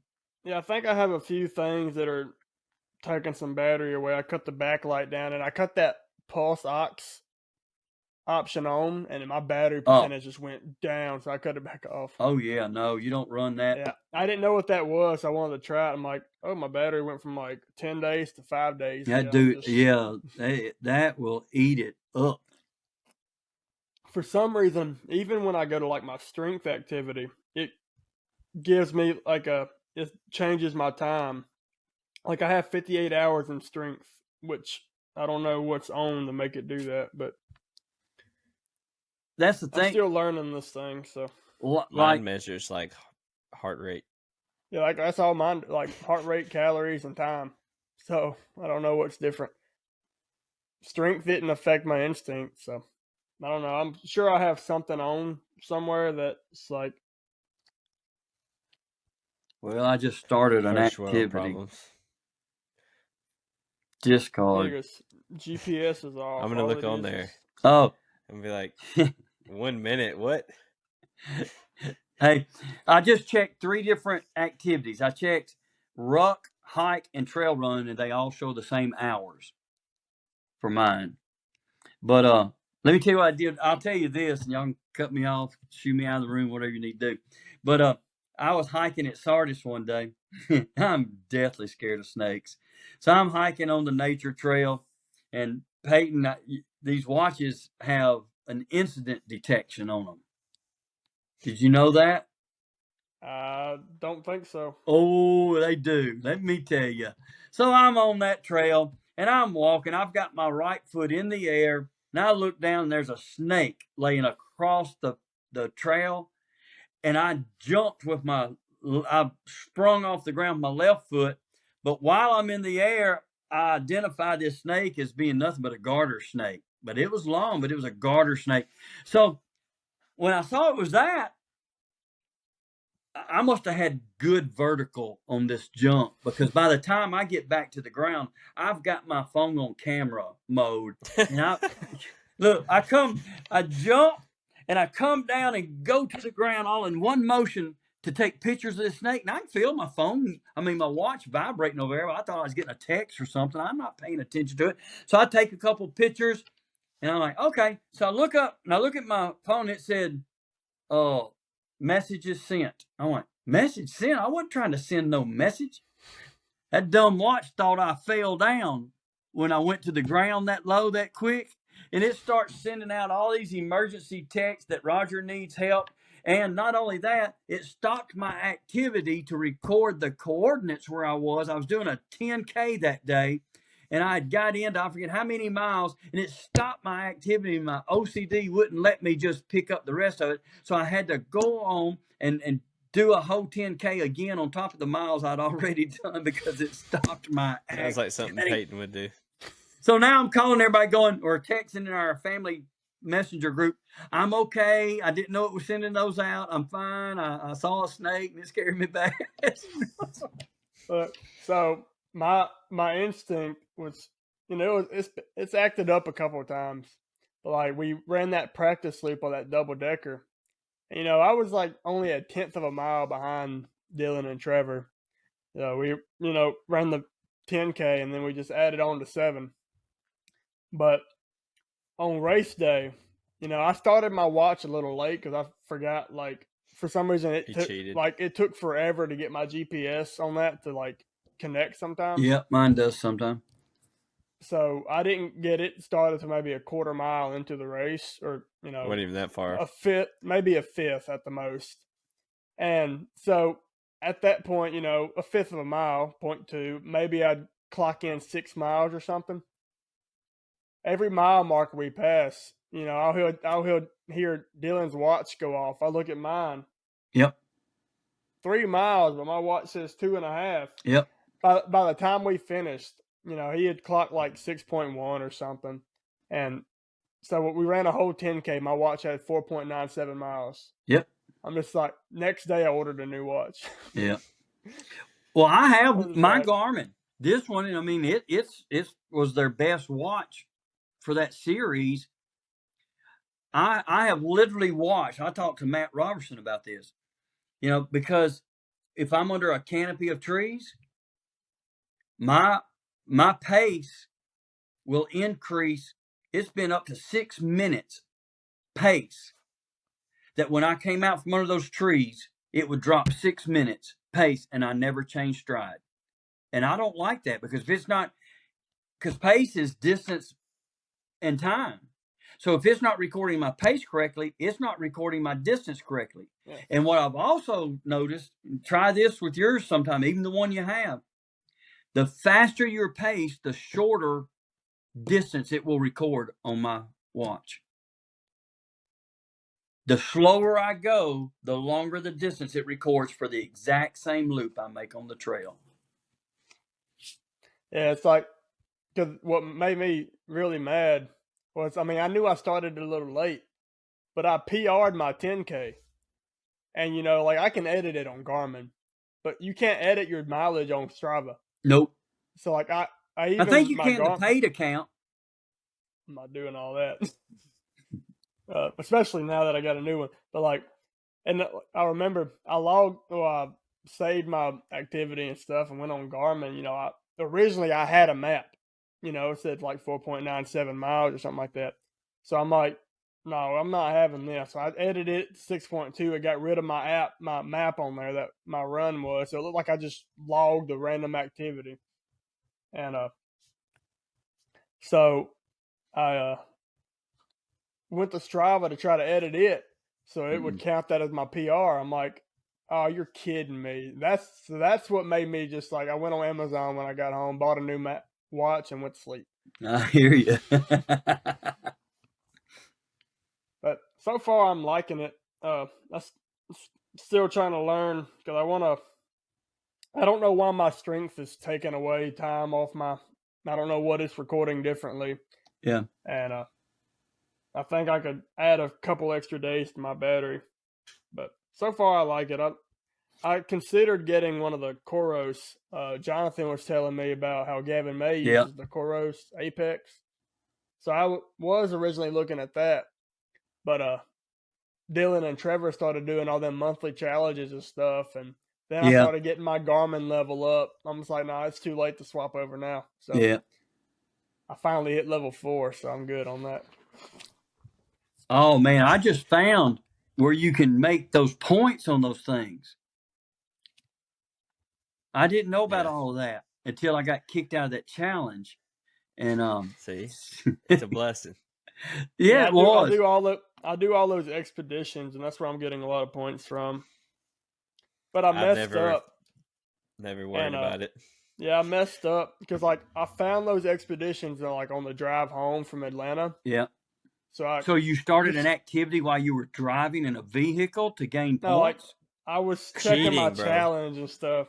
But like I saw the hikes and climbs and I made a mistake. I clicked like one of the like farthest climbs. So I'm only 9,000 feet out of 22,000 feet, and I've had it on there for like 2 months now. And you can only do one expedition at a time. Speaking, and I'm like, that's way too far in to quit that one and go to a different one. Speaking of gripes with Strava and those leaderboards on Strava, if you go to the leaderboard, there's a segment. I don't know if you know anything about the segments. No. But like, if you run a certain spot that other people have ran on Strava, it creates a segment. So Panola Avenue, like in front of First Baptist Church, is one. And like three or four of the top 10 people, like the top 4 people, I guess, all rode bikes with their run setting on. So their paces are impossible to beat.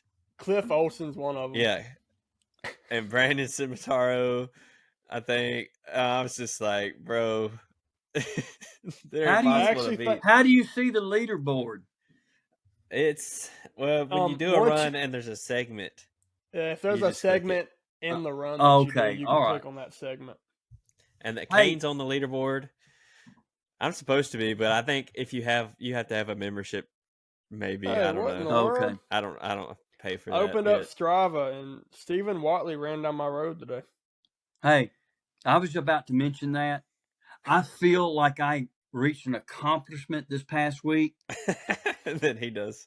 Because on Garmin Connect leaders, I passed Stephen Watley up. I'm at 166 points. He's at 164. I feel accomplished. I mean, I'm like, wow. But I guess because I'm past Dylan now. Hey, where's that at? If you click on your profile at the top and then click all badges to view you can view your leaders and stuff. I still got a while to pass Gavin May, but you know. Hey, Bill McGee, we was talking about earlier. Like me, I've got 166 points. He's the top leader in the people I'm connected with, 394 points. He's a level 5, isn't he? Yes. Just top 3 with it's like 380 points, I think, to get level 5. Hey, I'm only 134 points to level up. Yeah, I'm 153. I only need to double my points to get to the next level. Hey, what's crazy? Yep. What's crazy is this, is you can, on those expeditions, you can look at those and the, let me go up here and look at all expedition. The Appalachian Trail is 4.9 million steps. Good Lord. I get that. I only have that since I've been using my Garmin from 2017. Wow. Yeah, exactly. That put it in perspective for me. My lifetime total steps is 7.6 million. I would have to do a lot of walking to get that. And I've only had my watch since 2021, I think. Every one of the jobs I get just involve a whole lot of walking. That's Jonathan. For a year. That's Jonathan. His daily steps, or that combine for the weekly leaderboard. Do we need to talk about that while we're here or anything? But anyway. I used to be on top, and then you started hiking all the stuff, so now I'm never at the top anymore. Yeah. So, Jonathan. Just don't worry about beating Peyton. Jonathan almost outsteps me every day, and he's just at work. It's crazy. He probably does what Peyton does, just paces back and forth to look busy. Maybe so. Well, this week I haven't done it because I would work on like the same machine all night long, and I never leave it. So then Dylan's ahead of you. Dylan's ahead of you this week. Wow, that's something. Yeah, by 3,000. It doesn't help that I've stopped running the past few weeks, but me too. Something else this watch has and my Instinct didn't have is it gives me a sleep score. So yep, it was funny. I sent Trevor and Dylan a screenshot of my sleep the other day. I got to go back and find it. But he slept like a baby. No, hold on. So I stayed up, to go to church last Sunday. He's bringing that up again. No, hold up. I got a point though. Suffering for Jesus. I didn't go to sleep until like 2:00 or something, and of course I'm just like I still want to try to wake up close to the same time that I normally do. So I had my alarm set for like 7 or 8. No, I think it was 8. So I can 6 hours of sleep. That's good enough. I think we're supposed to shoot a podcast, and you just slept through it. Yeah, I woke up for it.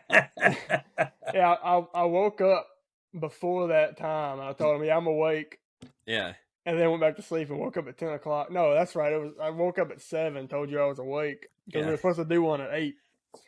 And then I went back to sleep and woke up at 10. I was asleep at that point. And then I'm just like, oops. So I decided okay, this really screwed my sleeping schedule up. So I'm just going to stay up, So I just decided I didn't pull an all-nighter. I pulled an all-dayer since I go to sleep, during the day. And so I didn't sleep. So I was up for like 34 hours or something like that. Mm. So I finally get home after work that day. And I went to sleep at like 8:15 or something. I slept for 12 hours and 46 minutes. Because I didn't wake up. Like I woke up to my alarm and cut it off and then went back to sleep. And I woke up at 10:00 again the next night. You got 2 days sleep. No, I woke up at 9:00. You got 2 days worth of sleep. So I slept for 12 hours and 45 minutes and my sleep score was an 85 out of 100. Awesome. It's like you adjusted your normal sleep hours in your phone?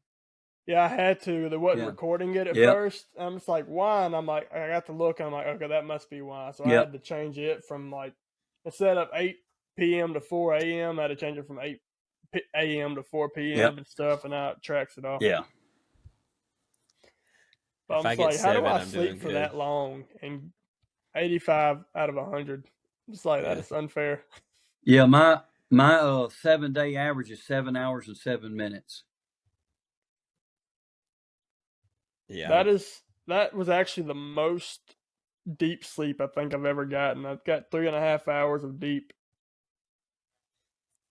No, REM that was the most. Let's see where we're at. But average 7:35. So I've had a good week. Yes, you have. I slept in 2 days. 6 hours 3 minutes is my average for this week. I'm telling you, this schedule change has really screwed me up with the sleep. It would be even lower if it wasn't for that 12-hour sleep. That puts it into perspective. That included the 12-hour day? Yeah, that included the 12-hour day. Because you didn't get any one day. Dude, for some reason, it's showing me... Oh, yeah, that's right, because the day before, it's showing me at 3 hours of sleep, and I didn't even go to sleep that day. So that puts it into perspective how much sleep I've actually got in the past. None. Few weeks. Good. 0. Well. So there's one more question I wanted to ask. Go ahead. Of course, I already know the answer, but we always ask our guests this. So you say you're hiking the section hike of the Appalachian Trail. What is your ultimate goal that you're doing this and training for? All right. My ultimate goal would be to through hike the Appalachian Trail from Springer Mountain in Maine to Springer Mountain in Georgia to Mount Katahdin in Maine. That's 2,190 something miles. Most average hikers will complete that in 6 months, give or take 2 weeks. So that would be my ultimate. Now the question is it realistic? One thing I talked to Dana about, I said, if it's an average of 6 months, then what if I took the 2 summer months for 3 different years? Because you have through hikers and you have section hikers. And what we'll do this time is a section hiker. We're already discussing going back and section hiking Connecticut this fall during the fall foliage. It's 50 miles for Connecticut. Maryland is actually 41 miles. Then you have to add a little bit for West Virginia, 4 miles. And plus, because the way we're going to do it, we'll come out at Harper's Ferry. When we hike down to the end of the 4 mile loop, we have to turn around and come back to Harper's Ferry, and that's what's going to make it 46.5 miles. But my ultimate goal would be to one day complete the Appalachian Trail from Georgia to Maine, basically 2,200 miles. And if I'll get to do that as a through hike, or if I have to do it as section hikes, one way or the other, I would love to do it as a through hike. They say it changes you drastically. I was looking at it one day, and it was showing like almost 500,000 or like 450,000 feet of elevation gain throughout the entirety of the Appalachian Trail. I'm just like, that is an insane number to think about. It really is. That's why I don't look at those. It's like, don't think about it. Thank you for sharing that with me. You messed him up. Well, I'm going to try to go to sleep in a few minutes. Nightmares all night now. It's like looking like, oh no. Man, it's just it's a brutal trail, but I believe it's a rewarding trail when you do that. But they'll have 2,000 hikers a year start through it, register as a through hiker, and only maybe 20% of those, if that, will finish the through hike. Actually, when they start in Springer Mountain, Georgia, there's a place at about 30 miles. I think it's Neal Gap. I'd have to go back and look. But there's a tree there, and the tree is full of shoes, because by that point, only 30 miles in, I forget what percentage of the hikers hang it up and come off trail right there and go, this is not going to be for me. It's not what I thought it was going to be. And they have a tradition of throwing their hiking shoes up there in the tree when you come up on it. So they say it's more mental than physical, because it's your pace. You can pace yourself. They have what they call 0 days and Nero days. 0 days are days you literally hike 0 miles on the trail. You may hike from the trail into a town, and spend a day there, but those miles don't count because they're not on the trail. Nero days, you may do just enough from where you are to the very next camp or something, just a mile or two, if that. Logistics is the big thing on the through hike, because you have to resupply.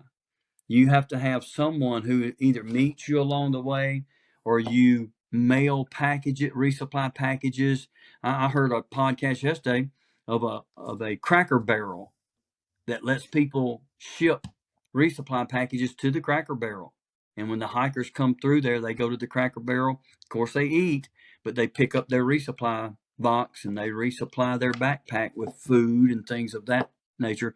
And because it's 6 months, you go through different seasons of weather in different states.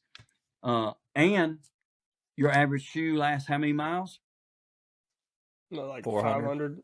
Yeah. 400 or 500. So you will go through a minimum 5 pair of shoes to complete that trail.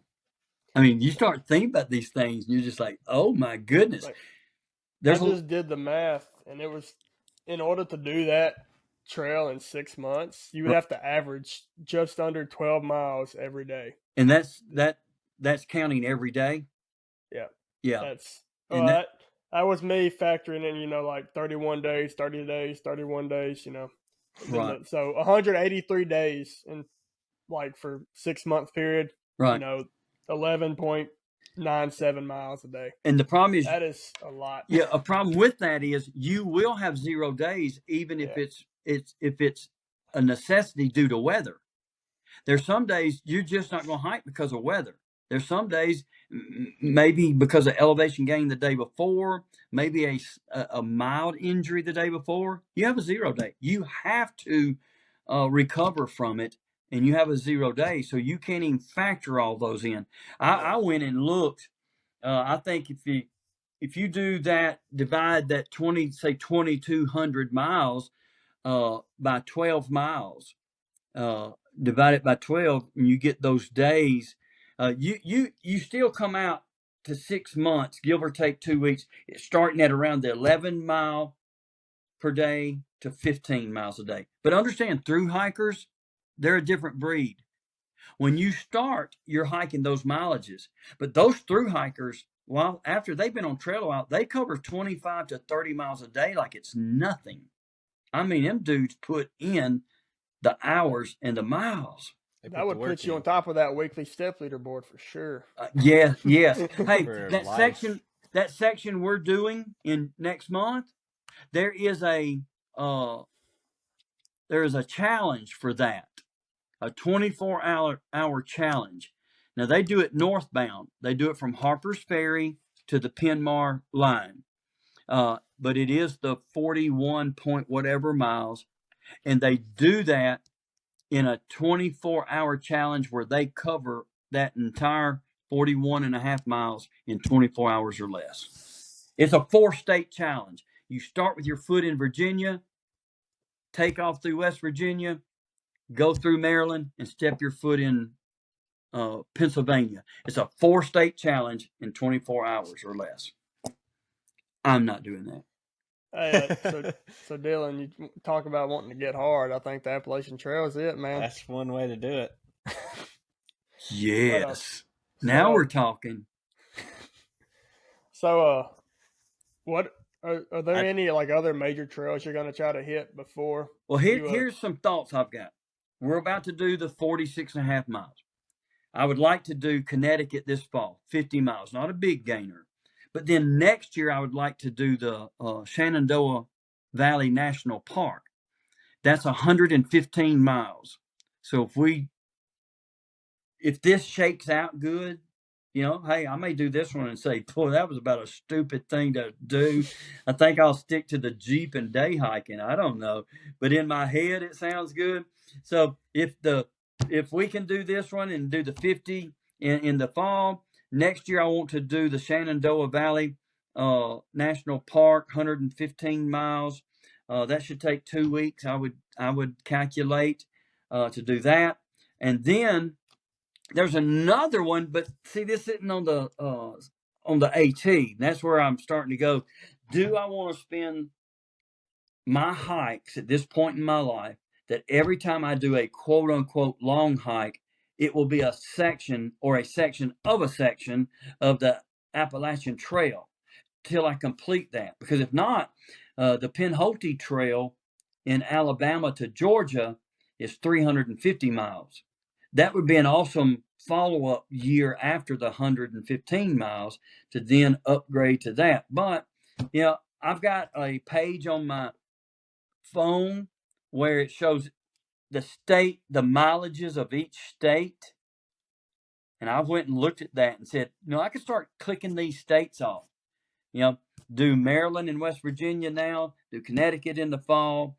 Now, actually, Virginia has 500 and something miles of the Appalachian Trail within the borders of Virginia. It contains almost 1/4 of the Appalachian Trail within the state of Virginia.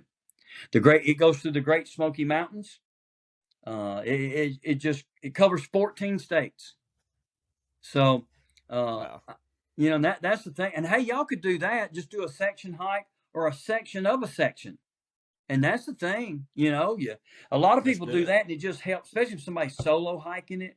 If I was solo hiking it and y'all could show up and do a day or two along that trail, because they say the hardest part really is the mental fortitude.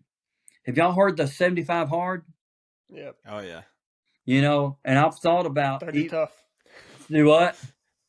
So Dylan tried a 30 tough and then gave up. Yeah, I didn't give up. Everybody else he didn't give up. He just I won technically. You know, the 75 hard. That guy tells you this is not. He said this is not a physical test. This is a mental Ironman to do that 75 tough. And they say that's the same thing about the Appalachian Trail. It is the mental. So I got a question. So, you know, for the 75 hard, you know, you got to read like 10 minutes of a nonfiction book a day. Does he count the Bible in that? I don't know. Probably. Is it? You say 10 minutes? Is it 10 minutes or 10 pages? No, that would be. I think 10 minutes. Different. Yeah, I think it's 10 minutes. I don't know the exact. I've never. That's done what it, we but did for our. That it was way toned that down. and a gallon of water. Let's see, two 45-minute workouts per day, and one of them has to be outside. Now, what's the 30 hard? It's just the shorter version of that. Oh, okay. It's just 30-day version of 75 hard. Okay. It was just something Trevor was wanting to do, but of course, you know, my schedule was all over the place then, and it's all over the place now, and will always be all over the place. He was trying to do it to get consistent, and yeah, I was already consistent. So 10 pages per day of a nonfiction book. Mm-hmm. Wow. So we scaled it down. C-spot run. I'd be hitting those elementary books, man, that have like 10 words on each page. Wow. Dr. Seuss books, Green Eggs and Ham. Remember, you're talking to the guy that records walking miles as running miles. You're going to take whatever advantage he can get. As long as I'm not technically lying, you know. Yeah. I didn't lie, so. Well, all right. I think this is probably a good your longest episode. Probably your longest one. Jordan takes was the like cake. 2:15 or something like that. Yeah, oh my goodness! Close. We still have time. Hey, but I bet I'm the oldest. Do I get that? Yes. Oh yeah, absolutely. Okay. Yes. I win at something. I have to win at something. See, I think I'll definitely consider that 50-mile hike because I actually considered the one next month, but then Michael hit me with the bad news of having to work a night shift.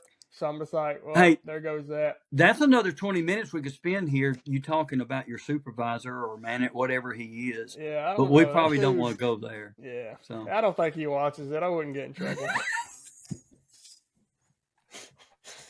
I will say though that I've been on this shift for 3 weeks now. I've gotten 2 paychecks, and neither one of them have had my differential yet. Uh-oh. So I texted him yesterday, of course it was 12 in the morning, so I didn't get an answer until 7 hours later. That's what you want to do. Text your supervisor at 12 in the morning. Because I looked at my app and I'm like, oh, look, because I was supposed to get back pay this week for last week's check, and then it get added to this check. And I look on there, I'm like, oh no, if next Friday comes and I still don't have it and I don't have my back pay, I'm going to show up at 8 o'clock the next week. All right, cool down. I knew we could rile them up. I can ask questions that get you riled up now. But it's one of my spiritual gifts. Okay. I'll say this schedule change is pretty mental, man. Harder than you thought? Yeah. Oh. Well, because the sleep is the hardest part, sun in my eyes. I don't want to go to sleep because I'm in bed at 11 a.m. I'm just like, this is not sleeping time. And then I got 6 hours of sleep. Walmart sells blackout curtains cheap. Yeah, definitely need those. I was going to consider those and was actually wondering if Walmart sold those. They do. Been there in a while. Because I looked at them for my deer hunting shooting house. I was trying to think I was going to say something. All right, so you got the Appalachian Trail. You're going to start knocking it out. Yep. We're definitely going to have to jump in on that, or it's going to knock me out. One of them's going to knock the other one out. So let me ask y'all a question. What's y'all's goal for your podcast? For a podcast? I think right now we want to get to where we can maybe do some in-person podcasts, like same room, get like a little studio set up. Nothing major yet. Looking for some partnerships. Got to get out there. That's one of our tangible goals that we're working on behind the scenes. But our goal mainly is just to push people to kind of push themselves, I guess. If physically, mentally. That's it. Put work in. Yeah, one of my sayings around here, of course, it sounds funny, but it's all serious. Just try to push people to get hard. Get that mental toughness to a good level. Because if you can get tough mentally, then doesn't matter what's thrown at you. Just get through it. Yeah. That's why I really like Jordan's episode, because man, he was like the white David Goggins on our show, but it was getting me hyped up, made me because I was hyped too. I'm not super consistent in training. I'm working on doing it. The schedule change kind of started that back over, but next week I'm trying to start this program that I've been trying to work on and get laid out and stuff, trying to get back consistent. And one of my biggest focuses I want, is get mentally tough. Yep. It's like that Spartan race that we did. That was all mental. Like the mileage, it was 24 miles over 2-day period, but the mileage I wasn't worried about. It was the mileage, the obstacles, and the 30-degree weather, the wet, that was something that, it toughens you up. And that's what I try to do on here is, I won't, at least when we talk about that area, just work on your mental, get it, get like a mental blockade, just toughen up. That's just something I try to do. It's just get mentally hard. Yeah. I'm gonna get a shirt. Well said. Hard. Well said. I'll buy one. Okay, look. You start getting the merch. Don't wear it to church. Just start getting the merch. Get the merch. Get to church with the merch. That's it, man. We're gonna have to work on some tumblers. Hey, that's not a bad idea. Hey, is that one of the Yeti tumblers? No. He said it works. Are Yetis made in China? Probably. I don't know. There's a lot of stuff made over there. I don't know. It says 90% of stuff. It just says BPA free. This has been the best tumbler I've ever had. I'll say that. And did you? You see where? Do you see where I get it from? Where I got it from? Can you read Green Tunnel Podcast. We're gonna need one of them ones that say "Put Work In" podcast. Eventually. That's what I'm talking about. Look, this guy. I found his podcast, and it's a history of the Appalachian Trail. I listened to every. I have to go look and see how many it is, how many episodes he has. But I listened to every episode twice in 2 weeks. It was that captivating. Let's see, where's he at? Let me see him. See all 32. Well, no, see his aren't numbered; they're dated. But I mean, they go all the way back to when? October 2021. But there's just, and see, his isn't like this. His is information and history. He'll have little snippets of interviews with people from the Appalachian Trail, the history of it, but that's only not even a tenth of the episode. But the rest of it is him just sharing all this history and what he has found out, about it. And it was just captivating for me, who was wanting to learn about the AT. So they don't put out as many now. So they just did one episode about Harper's Ferry, which is where we will end our section hike we're going to do next month. And there's a lot of Civil War history on this. We will cross the Mason-Dixon line on the Appalachian Trail, and they've got a sign up for it there.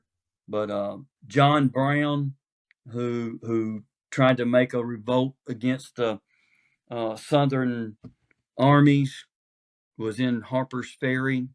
There's a lot of history there, and he was the first person ever executed for treason, and it was because of insurrection and trying to free the slaves during that time frame. An actual insurrection. Yeah. Oh. Yeah. Well, but they called the cavalry in on them. You know, it wasn't. There was no to it. I mean, there's some awesome history on that podcast. So, but anyway, this is y'all's podcast. I added the podcast. I'm gonna listen to it. I like history. Man, I'm telling you, man. There's one about a little boy on there, Artie, and I don't remember the year of this stuff, but he was at school with his older brother and some siblings, and they went out to. You know, this tells you how long ago it was. And in the Appalachians, the teacher sent the boys out to gather firewood. And when they came back, he was only 4 years old. He lagged behind, and when you come up that trail, there was a fork. Well, he went the wrong way. And the teacher didn't notice for, I think it was like 2 hours, that he didn't come back with the older boys. And they didn't find him till the next spring or so. That little boy had walked 7 miles in the opposite direction, was on top of one of the toughest mountains in that area when they found his body. And there is a memorial to him on the Appalachian Trail. And he was 4 years and 11 months old. I can't imagine being a dad. My less than 5-year-old son out there at night for I forget how long they said they estimated he survived, but even when they did the autopsy, said he ate 3 chestnuts that night before he died. You know, and just what the fear and what was he going through? You're talking about mental toughness, you know, for this kid, man. So there's a lot of history on that podcast you'll listen to. So, Mills Kelly is the one you'll hear. So you said this fall you're taking into consideration the Connecticut portion. Yes, sir. AT? Yes, sir. So I think I'll consider that. I do want to start doing a little bit more hiking, but I think I just need to get back in the gym first for right now and be consistent in it. But I think I'll consider that. I'll have to take a couple of days to get back on a normal schedule. But oh yeah, and like I say, it'll be. Man, I've done forgot when they show the peak. Well, it's during fall break. Fall break for South Panola School District will hit during part of the major fall foliage for New England. So that fall break time is where we're going to try to look, because I don't want to have to take off of the bus. I don't want to leave them having to find substitute drivers. That's why this is going to work out being in the summer. Yeah, I'm looking at the trek.co, and it's showing it like a trail difficulty at 4 out of 8. It's like a low of 260 and a high elevation of, it was funky. It's like out of 8. Yeah, just do 1 out of 2 stars if you're going to do that. 260 feet low elevation and high of 23. Goes over the Bear Mountain. Yeah, I consider it.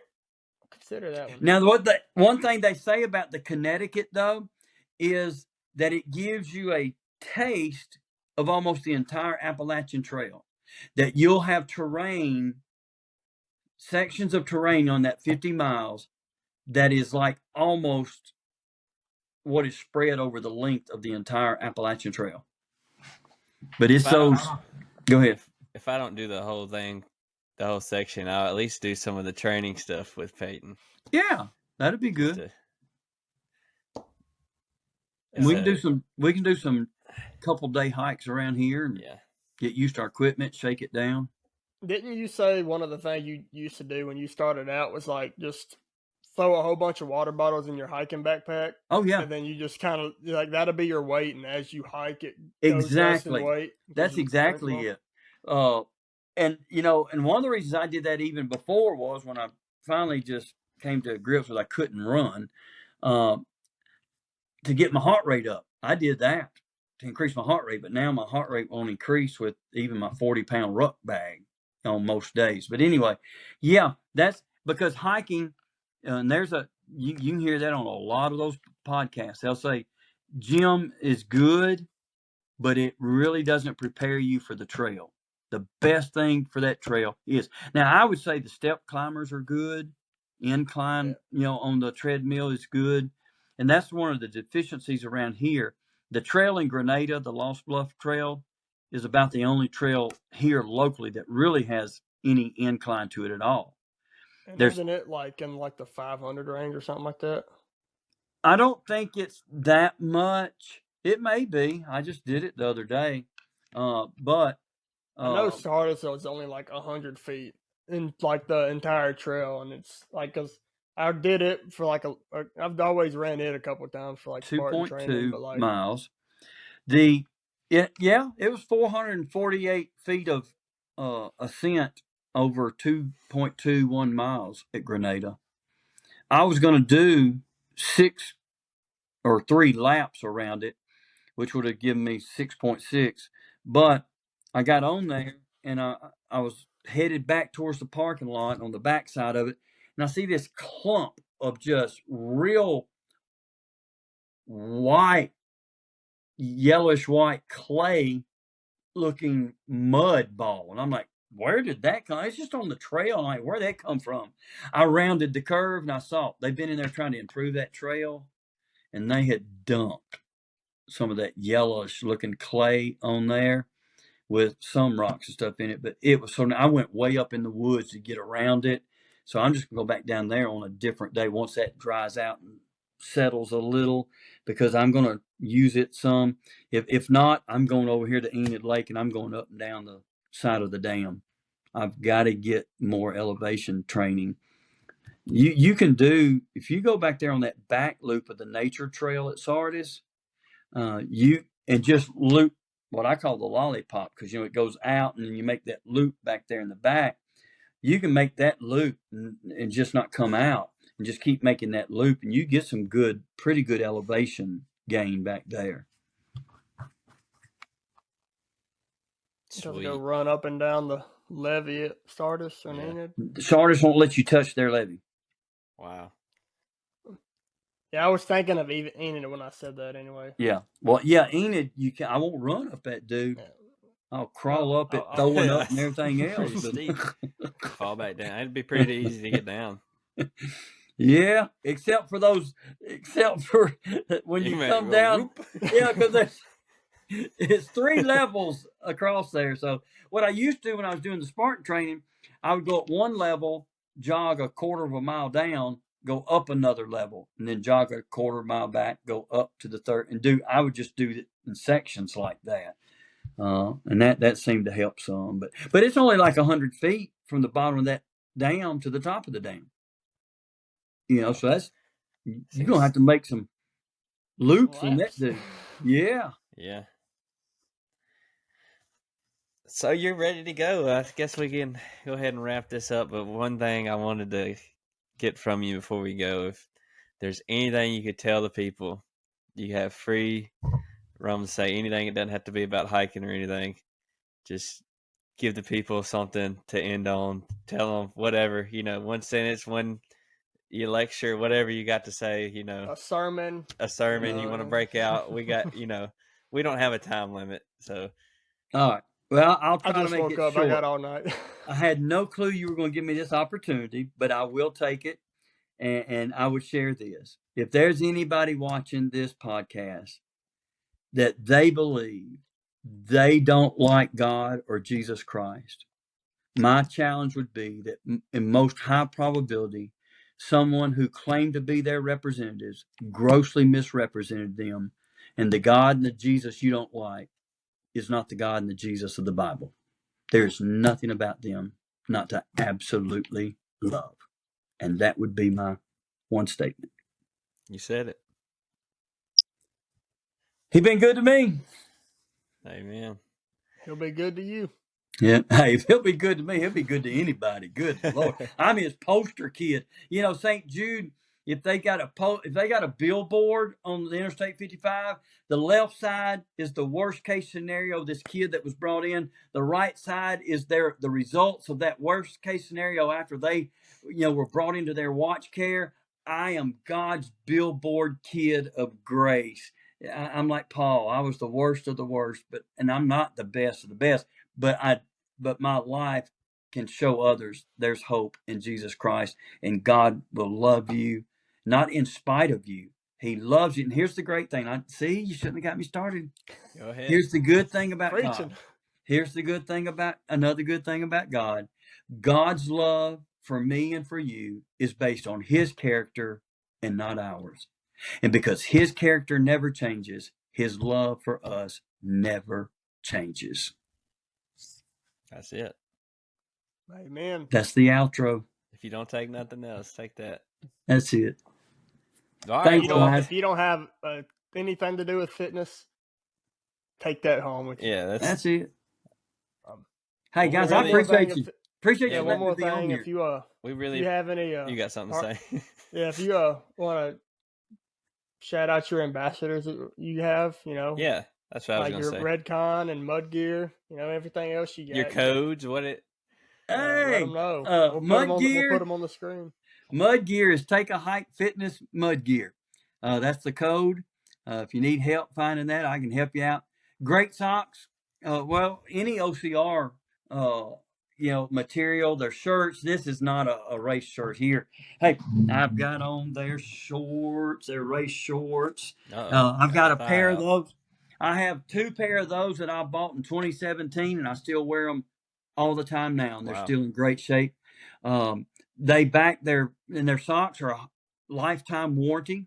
I mean, no questions asked, literally, with them. So I really enjoy the Mud Gear product. They work for me. So, there's a lot of good products out there, but I do represent Mud Gear. Redcon 1, hey, I think it's how they you can punch in my name there you go. Yes. You can punch in my name when you go on there, when you're at your cart down at the bottom, it's got tier operator. If you type in Roger Howell, it'll drop down. You can click my name. I have a code as an ambassador. Well, actually tier operator, but it's only 20% off. They run specials every day with greater discounts. BOGOs and all that. That's it. They've got all their proteins back in right now, and they were BOGO the other day. So they've got some new products, some protein brownies, and some different things that they're coming out with. That sounds good. It is. I primarily use the pre-workout Total War, but I stack it with Big Noise because it's a nitric oxide booster, and it helps me gain a little more oxygen that I need. And so those are the two companies that I represent, and therefore I say they help sponsor us and make it possible for what we get to do. So, and that's my thing. I just want to take people, help them like you, mental toughness and fitness. If hiking is what I can do and do well, safely, and hiking is something that every person can do, just like fitness. They may not be able to do what you do at your level, but they can do it at their level. Hiking is the same thing. If we can do that in a safe manner and just get people out there, nature is good for mental healing. And we live in a culture and a nation right now that there's so much mental instability and illness that, I think when you it can make you or break you to get out there like that. Some people can't handle the quietness. Some people can't handle that. And it might not be as beneficial for them. But I think that's when people like you, that I said that they would come in and hike with somebody, at least for a mile or two or a day or two. That helps in those cases. But man, just get out and put some miles under your feet.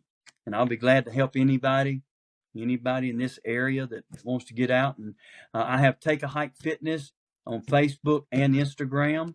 Facebook, I try to keep, I'll put a monthly schedule on there. Last year, we did hikes every week.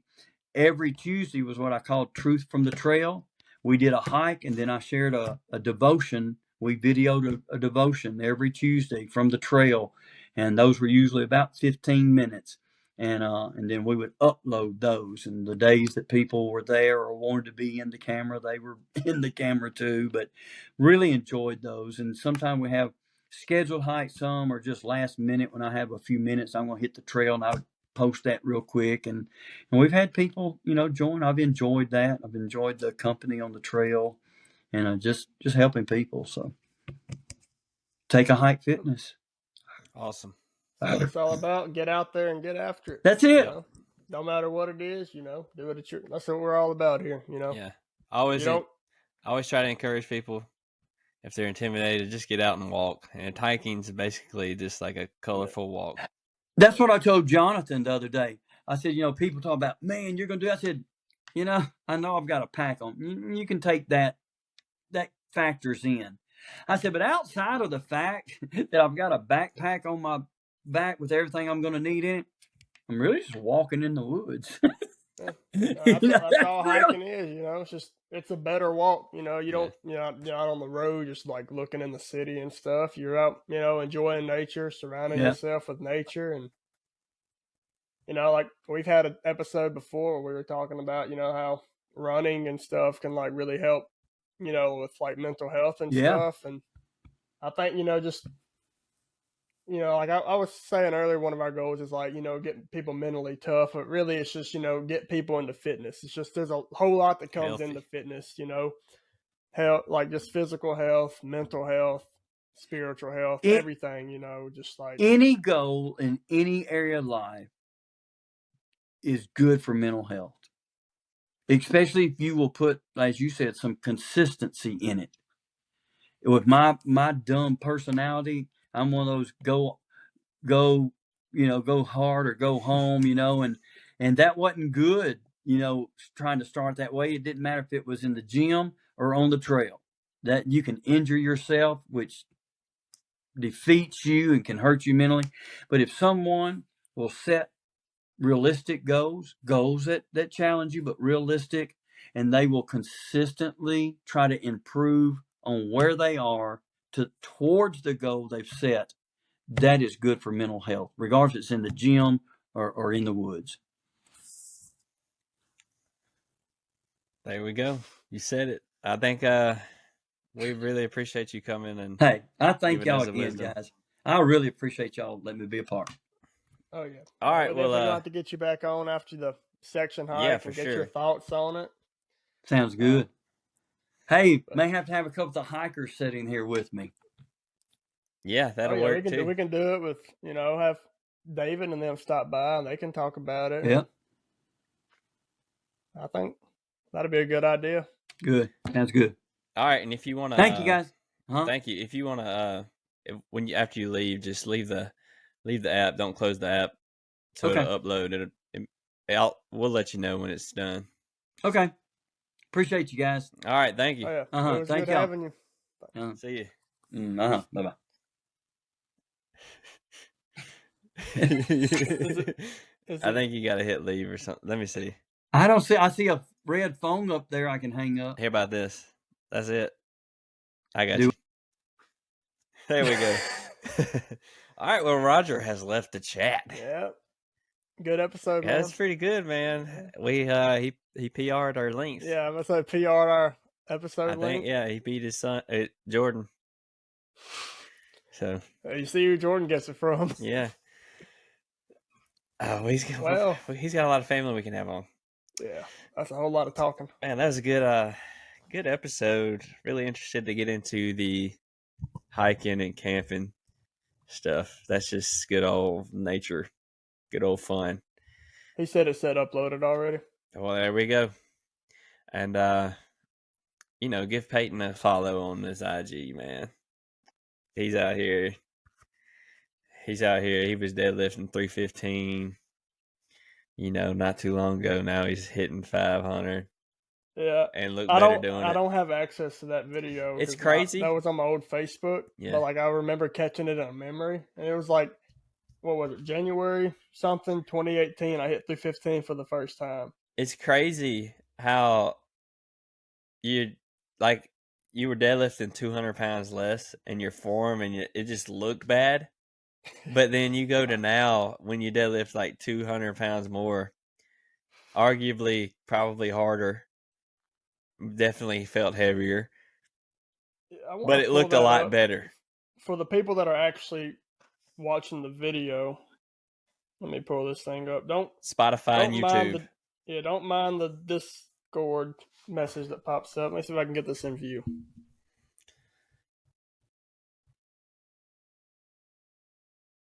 His butt was above his shoulders at one point, I think. That went pretty quick though. My legs were locked out before I was even a 90-degree angle.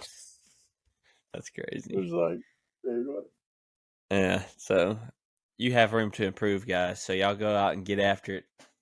Go start walking. Go get a hike in. Go camping. Do something, get bro. Hard, man. Get hard, stay hard. We need some Get Hard merch. That actually is not a bad idea. So follow Peyton on Instagram, Peyton.cook. Peyton.cook. Deal the Young on everything. Check out the links. We may have Rogers. We probably won't. Go if you didn't get it, go back and listen to it again. We'll put his codes and stuff in the description and maybe, but probably not. We'll probably forget in the edit. But look, just rewatch the whole thing to catch what happened 5 minutes ago. Yeah, just go ahead and give it a second listen to, because you may have lost where it was and you just won't find it till you listen to it again. So exactly. So like, subscribe, comment, rate, review. What else do they do? Share. Share. Listen to the rest of them. Show your mother, show your father, show your little nephew. When you're not listening to our podcast, just cut your volume down on your phone and put it on repeat. Have it replay over and over. And don't do it just repeat once. Do it just constant. Hey, bro, it's past my bedtime. Yeah, I look down. It's almost 11 o'clock. I'm like, this dude, he's about to start rushing. Bro, I've been tired the whole time. All right, guys. Well, I appreciate y'all hanging in here this long. It's a good episode. We'll see you guys next week. Will we say anything else? PR length, man. That's what it's all about. Before long, we'll be hitting 8-hour episodes.